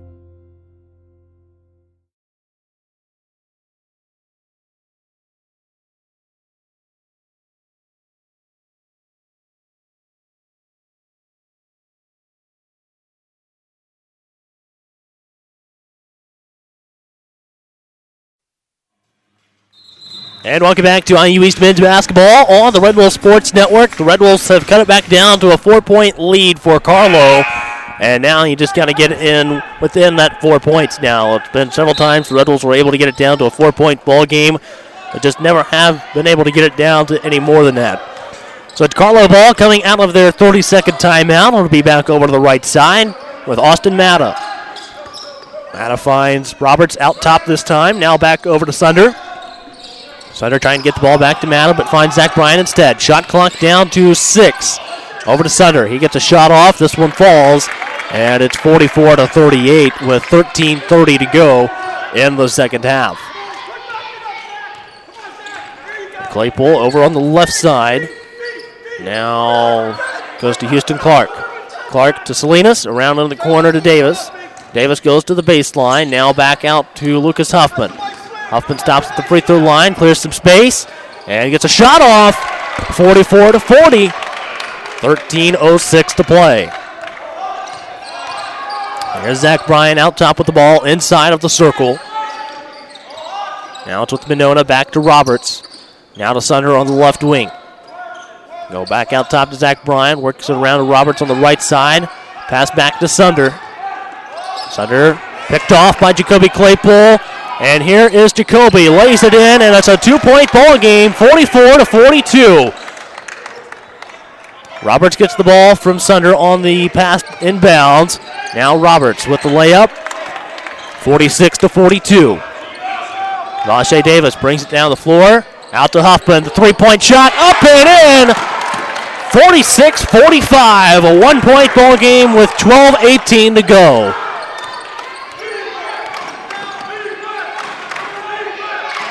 Out on the left wing with Matta, out top with the Roberts. Now right side to Zach Bryan.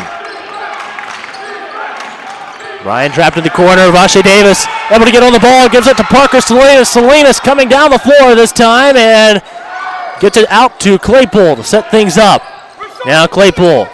Davis for 3 from the right wing. This one no good. The rebound by Miles Sunder. Still 46-45 with 11:46 to go.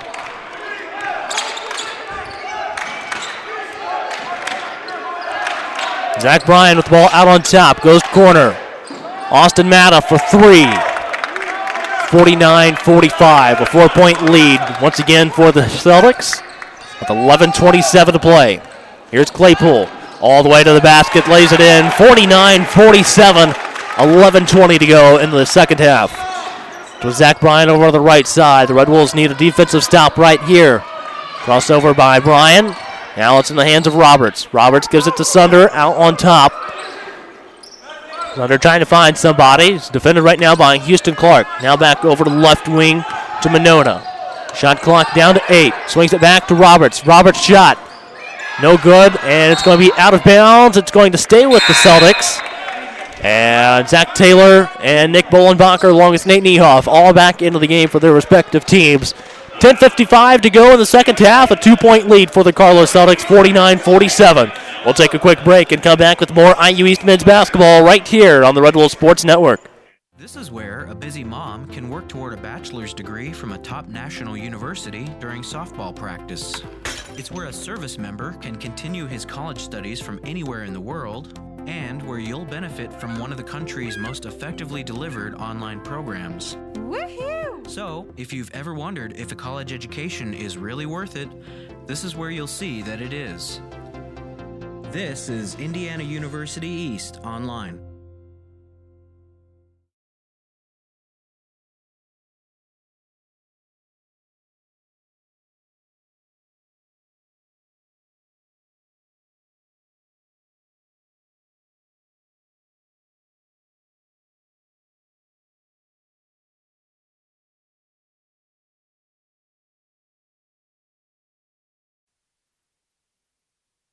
And welcome back to IU East men's basketball on the Red Wolf Sports Network.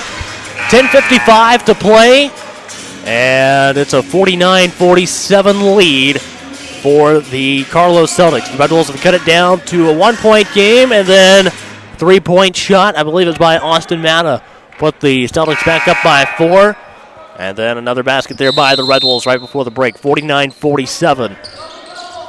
It's going to be Carlow ball coming out of the timeout underneath their own basket. And it's going to be out with Zach Taylor. Taylor starts to work his way to the basket, gets trapped. Now it's with P.J. McLaughlin. McLaughlin out to Isaac Fullwood. Now Fullwood with the ball. And it's going to be still here by the Red Wolves. Bolenbacher with it on the right side. Now out top with Houston Clark. Houston Clark over to Vache Davis. Davis backdoor pass to Bolenbacher, ties the game up at 49. 10:20 to play here in the second half at the Richmond High School Tiernan Center. It's going to be over to the left corner to Charbot. Charbot makes his way to the basket. Layup no good. Rebound by IU East's Houston Clark. Pass down the floor to Parker Salinas. Salinas to Davis. Back to Salinas in the right corner. 3-point shot, no good. And this is going to be picked up by Austin Matta. Under 10 minutes to play, and we've got a foul called here on the Celtics. That's an obvious foul right there, especially right in front of the ref. When you throw your elbow up at someone, especially when it makes them knock over, I mean, you're just begging the ref to call a foul on you. So we're all tied up at 49 with 9:59. That foul is on McLaughlin.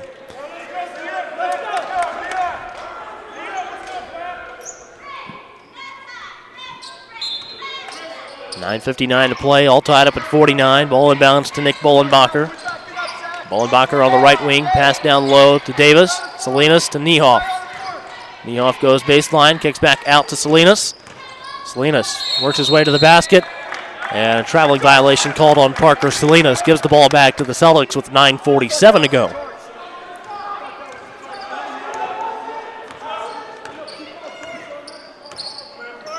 Out top with Isaac Fullwood right now for the Celtics. Back over to the right side to Zach Taylor.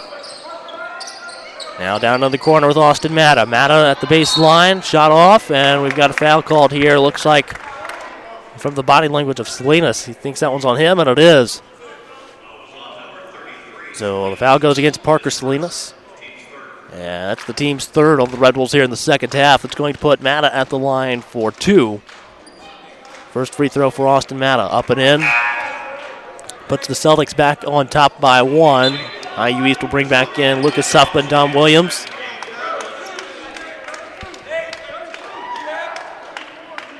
Looks like Claypool as well. So 50-49 lead for the Celtics with 9:32 to play. Out on the floor right now for the Red Wolves, Niehoff, Bolenbacher, Claypool, Williams, and Huffman. There's the shot from Matta. Puts them back on top by 2. 51-49. 9.5 to go. We on the left side with Nick Bolenbacher. He starts to go to the lane. Back out to Claypool. Claypool to Niehoff. Niehoff down to Williams. Now Williams back to Niehoff. And stripped away this time by Isaac Fullwood. Fullwood gets a shot off. Back out to Lucas Huffman. Huffman brings it down the floor. And he backs it back out. Gives it to Niehoff. Niehoff over to the corner to Bolenbacher. Now Claypool with the ball. 9 minutes to play here in the second half. And this will be tipped out of bounds. Stays IU East basketball with 16 on the shot clock.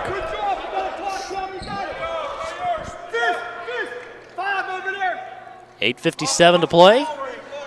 And it'll be with Nick Bolenbacher on the sideline in front of the IU East bench. Now to Dom Williams. It's a shot off down low. It'll be out of bounds. Red Wolves basketball. 8 on the shot clock on this play.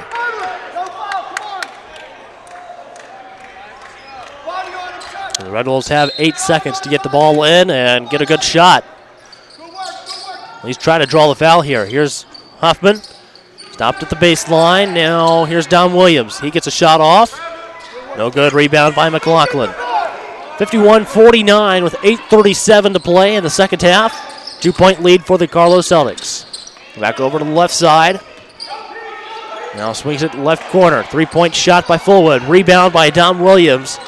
8:25 to go. Now here's Claypool. Down inside the lane. Shot goes up. No good. Fullwood passes down the floor to Charbo. 2-on-1. Shot by Charbo. Rebound by Lucas Huffman. Now Claypool with it. Light pass to Nick Bolenbacher. Bolenbacher down the lane. Shot goes up. Rebound by McLaughlin. Bolenbacher comes out with the ball this time. Dom Williams has it now. We've got a block called on the Celtics with 8:01 to go. So this one's going to go against Austin Matta. Actually goes against 30. It'll be Fullwood with the foul this time. And that's going to bring Zach Bryan back into the game. He's also going to bring in John LeGrand. So Matta and Fullwood will take a break with 8:01 to play.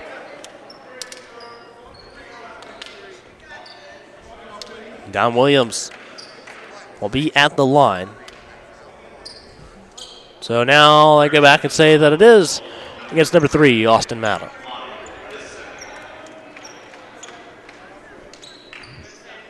Get it figured out here before long. We'll sort it out. All right, we got a 1-on-1 here for Dom Williams.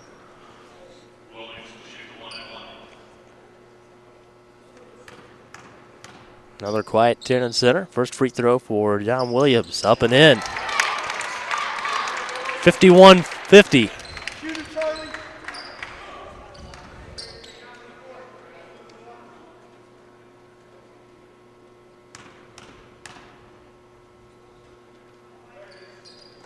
Second free throw, good as well. 51-51 between these two teams. Volley down to P.J. McLaughlin. And we've got timeout taken. The thing that was a little interesting about that is you've got the official over here signaling the timeout, and you've got one on the other side of the floor signaling for the double dribble. Well, actually, he wasn't signaling double dribble. He was signaling that the ball was tipped. Surprisingly, Gotcha. he was going to let it go on. But if that timeout wasn't called, I'm surprised. I wouldn't be surprised if the Red Wolves bench would have made some noise there. At least. All right, all tied up at 51 with 7:56 to play. Timeout taken by Carlow. We'll take a quick timeout as well here on the Red Wolves Sports Network. This is where a busy mom can work toward a bachelor's degree from a top national university during softball practice. It's where a service member can continue his college studies from anywhere in the world, and where you'll benefit from one of the country's most effectively delivered online programs. Woohoo! So, if you've ever wondered if a college education is really worth it, this is where you'll see that it is. This is Indiana University East Online.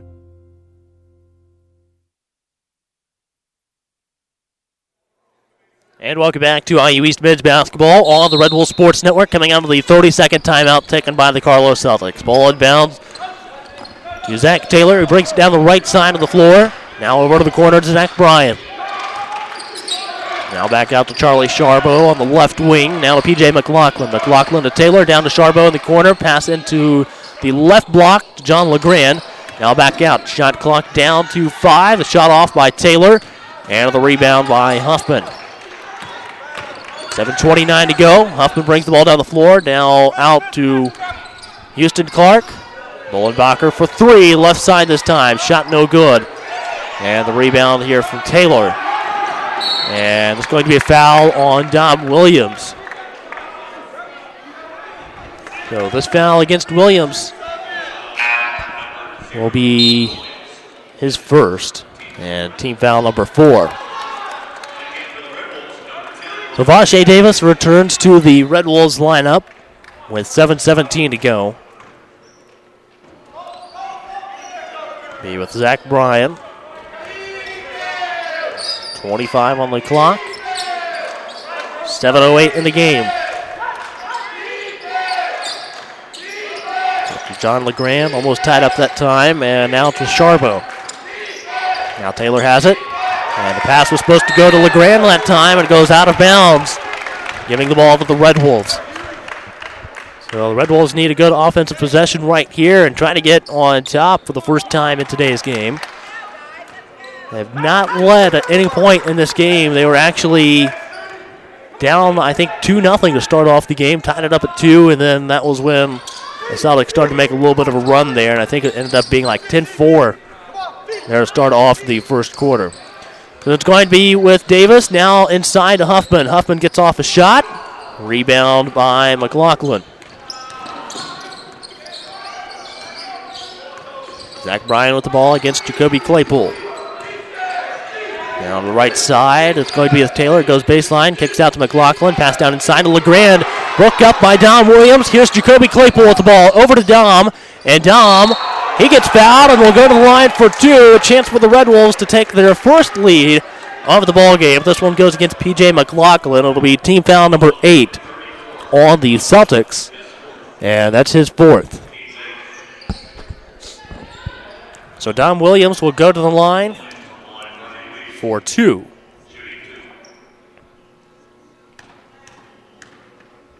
First free throw here from Dom Williams. Up and in, and the Red Wolves have their first lead of this afternoon's game, 52-51. Isaac Fullwood comes back into the game for Carlow with 6:17 left.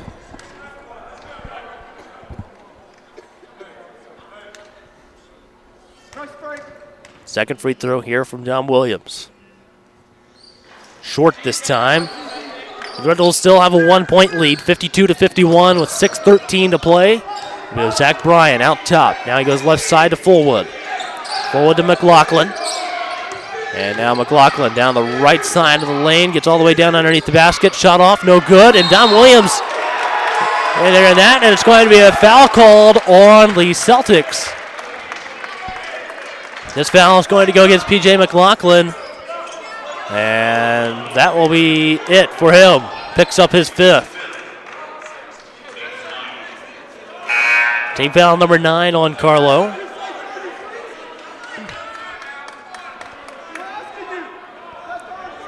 But right now, Coach Kiefer. Uh-oh, nope. So the foul is actually going to go against John LeGrand. And now they come back and say 34.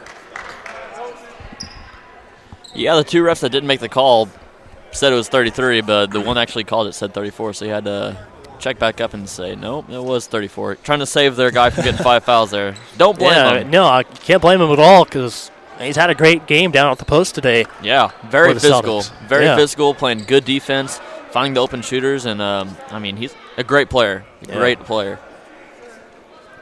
Well, here's Don Williams at the line shooting a free throw.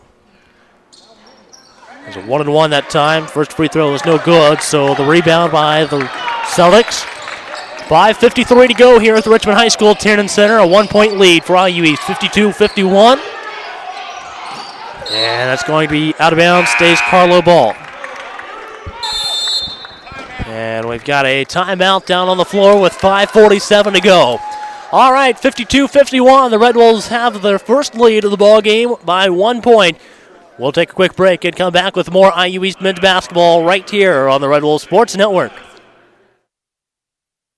This is where a busy mom can work toward a bachelor's degree from a top national university during softball practice. It's where a service member can continue his college studies from anywhere in the world, and where you'll benefit from one of the country's most effectively delivered online programs. Woohoo! So, if you've ever wondered if a college education is really worth it, this is where you'll see that it is. This is Indiana University East Online.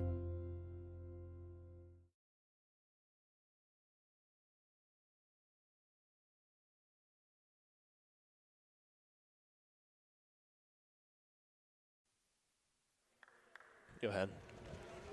And welcome back to IU East men's basketball on the Red Wolves Sports Network. A timeout down on the floor.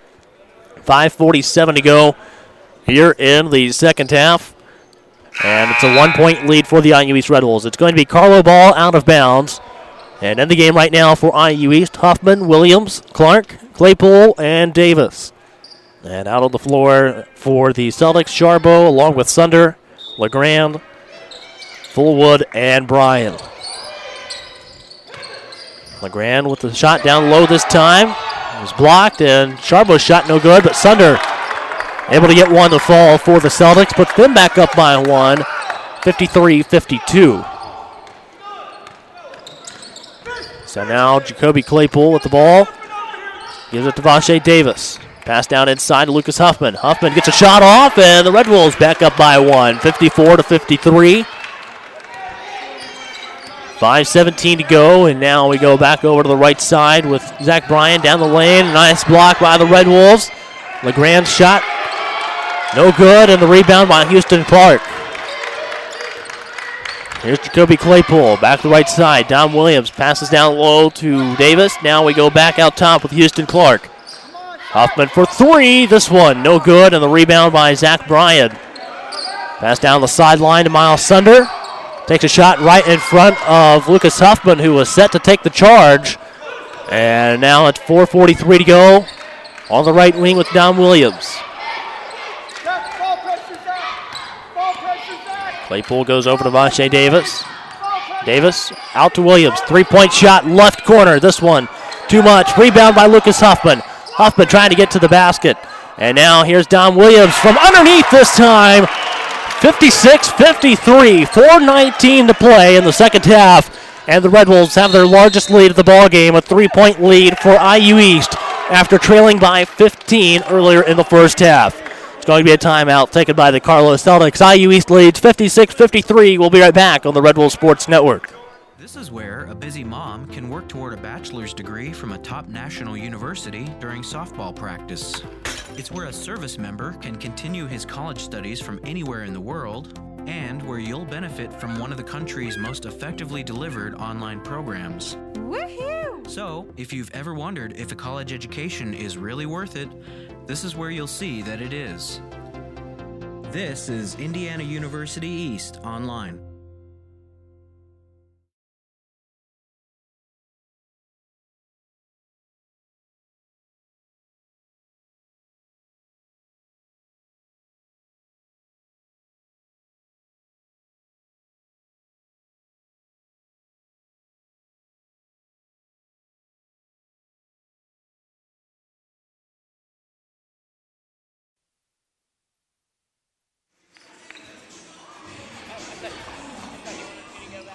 Yeah, go ahead. And welcome back to IU East men's basketball on the Red Wolves Sports Network.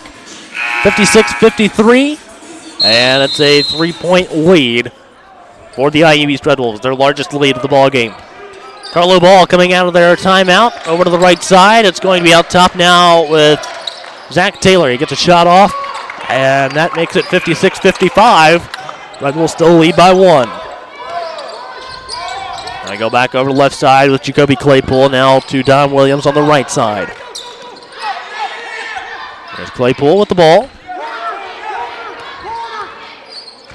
Go back to Vache Davis, pass down to Don Williams. Back out to Claypool on the right wing. Claypool to Don Williams. Williams with the shot. This one off the glass, off the rim, no good. Rebound by the Celtics with 3:34 to play. It's going to be Zach Taylor now to Sharbo on the left wing, out top to Sunder. Taylor with the shot fake, takes the three-point shot. This one no good. Rebound by Don Williams. Back to Jacoby Claypool. Claypool over to Lucas Huffman now on the right wing. Huffman dribbling out away from the defense over to Houston Clark on the left side. Now back over to Claypool. 3:05 to go in the second half. Claypool goes left, down the lane, out to the corner to Vache Davis. Now here's Houston Clark for three from the left wing. Hits this one 58-55. And 59-55. 3-point lead for the Red Wolves. 3-point shot here from Charbot. No good. The rebound by Sunder. He kicks out to Matta for three. This one no good. Rebound by Houston Clark. 4-point lead for the Red Wolves, 59-55.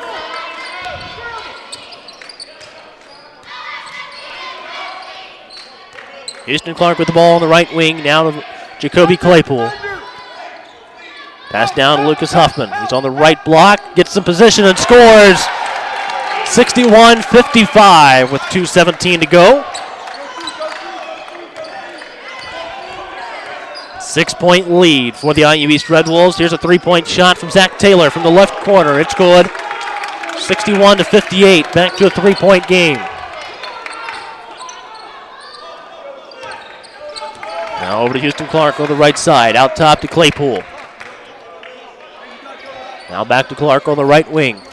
Shot fake goes back to Claypool. Now over to Davis on the left side. Here's Claypool inside the lane. Shot rattles around.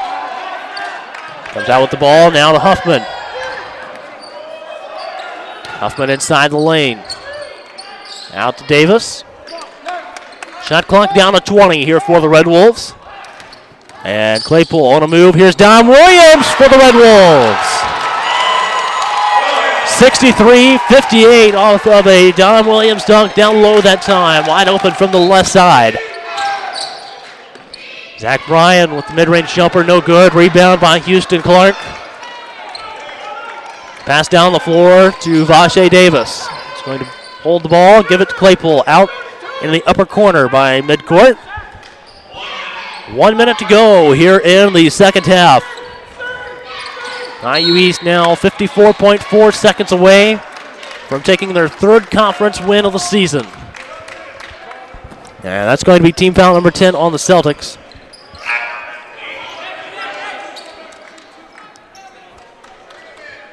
So Claypool will go to the line to shoot two. And the foul goes against number 2, Zach Bryan. That's going to be his third.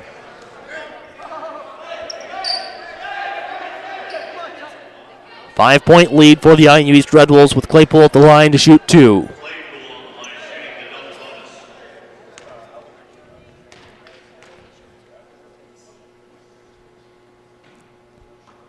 First free throw by Claypool, no good. It's one more, 54.4 to go in the second half.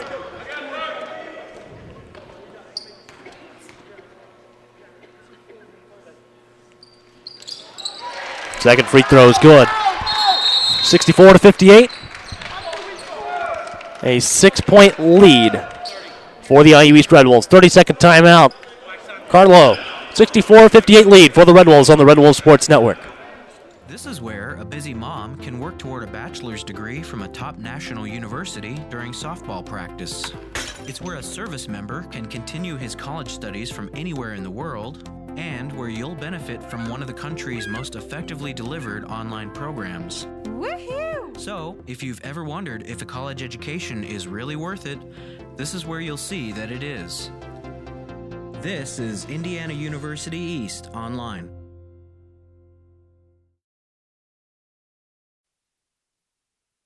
And welcome back to IU East men's basketball on the Red Wolves Sports Network. It's a 64-58 lead for the IU East Red Wolves.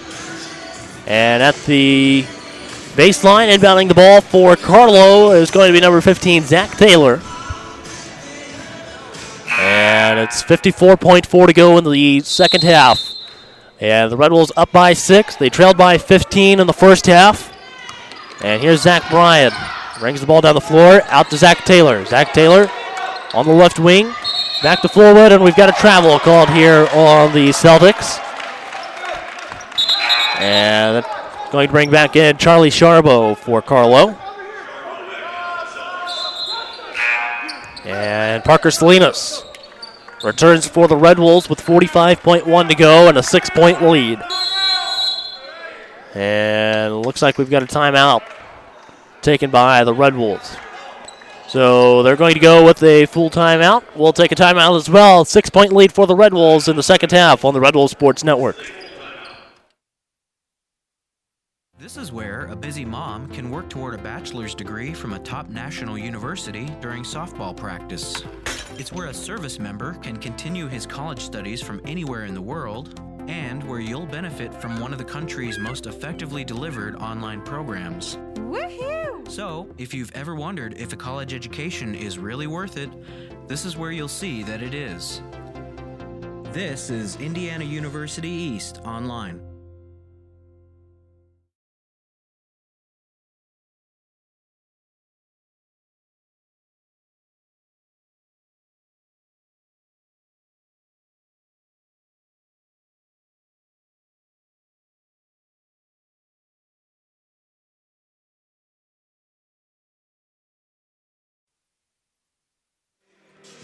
And welcome back to IU East men's basketball on the Red Wolves Sports Network. A little bit different look between these two teams than earlier this season when the Red Wolves took a 107-76 win at Carlow.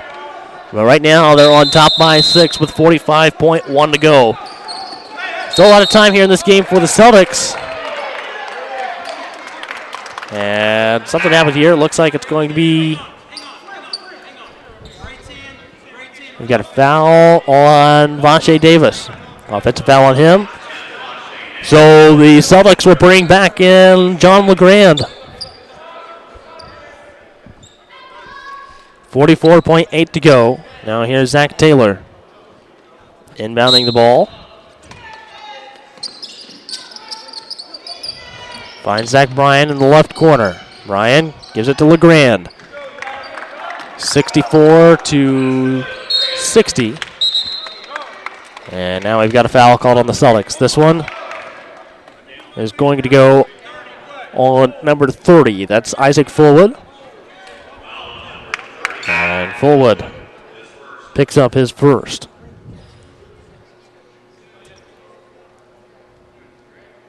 So that'll put Vache Davis at the line to shoot two with 38.2 to go. All right, so it's 64-60. First free throw here for Davis, no good.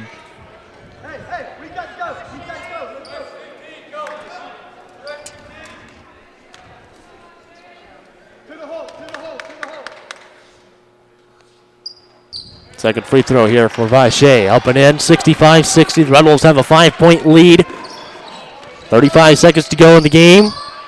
Here's John LeGrand. Doesn't finish this time. Rebound by Houston Clark. And there will be no shot clock. Got another foul here. This one's going to go on Charbo. And Charbo will pick up number 4. So that'll put Lucas Huffman at the line to shoot 2 free throws for IU East. Chance to make it a 7-point lead right here if he can hit both. First free throw good, 66-60.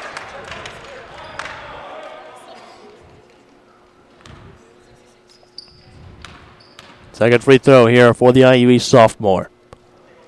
Up and in, 67-60. 24.4 to go. He brought down the right side of the floor by Fullwood. Fullwood goes to the lane. He's a little crafty and gets a lay in. And it's 67-62. So 17.6 to go. And there's a timeout taken by the Celtics. So it's going to be a full timeout. We'll take one as well here on the Red Wolves Sports Network. This is where a busy mom can work toward a bachelor's degree from a top national university during softball practice.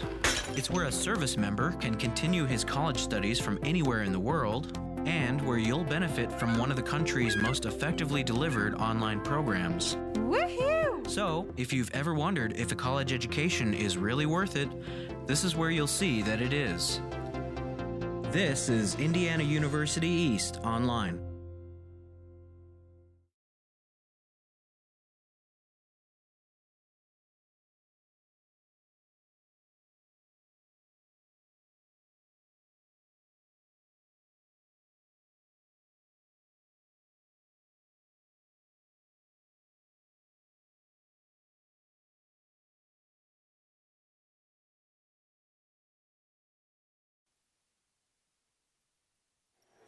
And welcome back to IU East men's basketball on the Red Wolves Sports Network. Looks like the officials ready to get out of here, too. One of them just came over to the IU East bench and said, all right, timeout's over on the first one. I'm like, well, okay, that's a new one. So Red Wolves ball with 17.6 to go. We'll keep it out of bounds. A pass to Parker Salinas, and Vache Davis found over in the corner. And right now, Jacoby Claypool actually sat down over there on the first row of the bleachers and took off his right shoe and started holding his ankle for a minute. Now he's back up and walking across the floor trying to get that shoe put back on. Yeah, I didn't get a catch of that, so I'm not sure what happened. So Vache Davis at the line to shoot 2. First free throw up and in for Vache. Houston Clark returns for the Red Wolves, along with Dom Williams and John LeGrand back in for the Celtics. 68-62, 14.4 to go.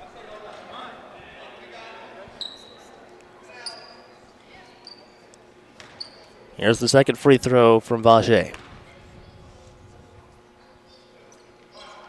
This one's good as well. 69-62, 14.4 to go. Zach Bryan passes to LeGrand, now over to the right side. Fullwood for 3 from almost the sideline, knocks it down, and it's 69-65. So a timeout taken by the Celtics. It's full. It's all they've got left. We'll go ahead and keep it here. Most likely it'll be the final timeout of the ballgame. But now the Celtics have cut it down to a 4-point lead for the Red Wolves. They could still potentially tie this game up in 8.7 seconds. What's the keys for the Red Wolves to prevent that? Basically, you just got to make sure you keep control of the ball. Don't make any silly turnovers, any mistakes. Carlow's really crafty at forcing you to get the foul call, like we saw in Vache there earlier. They got a couple players that aren't afraid to throw their head around, and so you just got to be patient, not let anything get to your head. I mean, you just got to find the open guy and take care of the ball.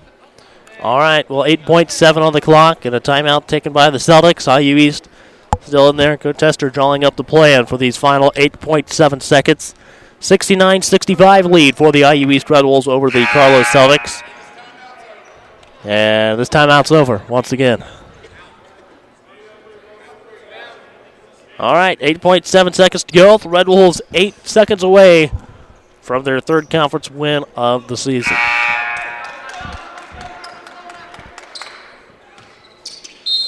Lucas Huffman inbounds the ball for the Red Wolves. And timeout called by Huffman as he had no one open. And last thing you want to do is turn it over to Carlow underneath their own basket with 8.7 left. Yep, you don't want to go back and after the game talk to Coach about that one. Yeah. It's not a good talk you'll get. No, definitely not. Well, just a reminder, the next home game for the Red Wolves will be coming up on Wednesday, December 23rd. They'll be taking on St. Francis at 10 o'clock p.m. at Bankers Life Fieldhouse. That's going to follow the Indiana Pacers and Sacramento Kings game. I believe 7 that night, so be sure to go ahead and get your ticket. You can get those through the IU East Athletic Department, or you can get them through the Pacers, either one.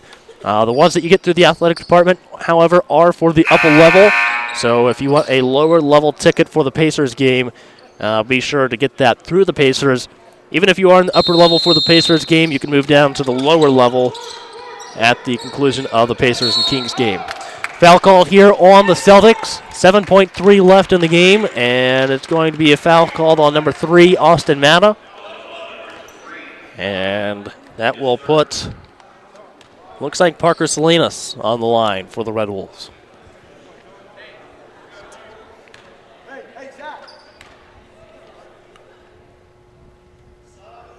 First free throw up and in for Parker.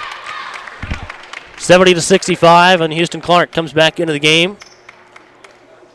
And Dom Williams over in front of the scores table to come in for Parker if he hits this free throw right here, making it a 6-point lead for the Red Wolves.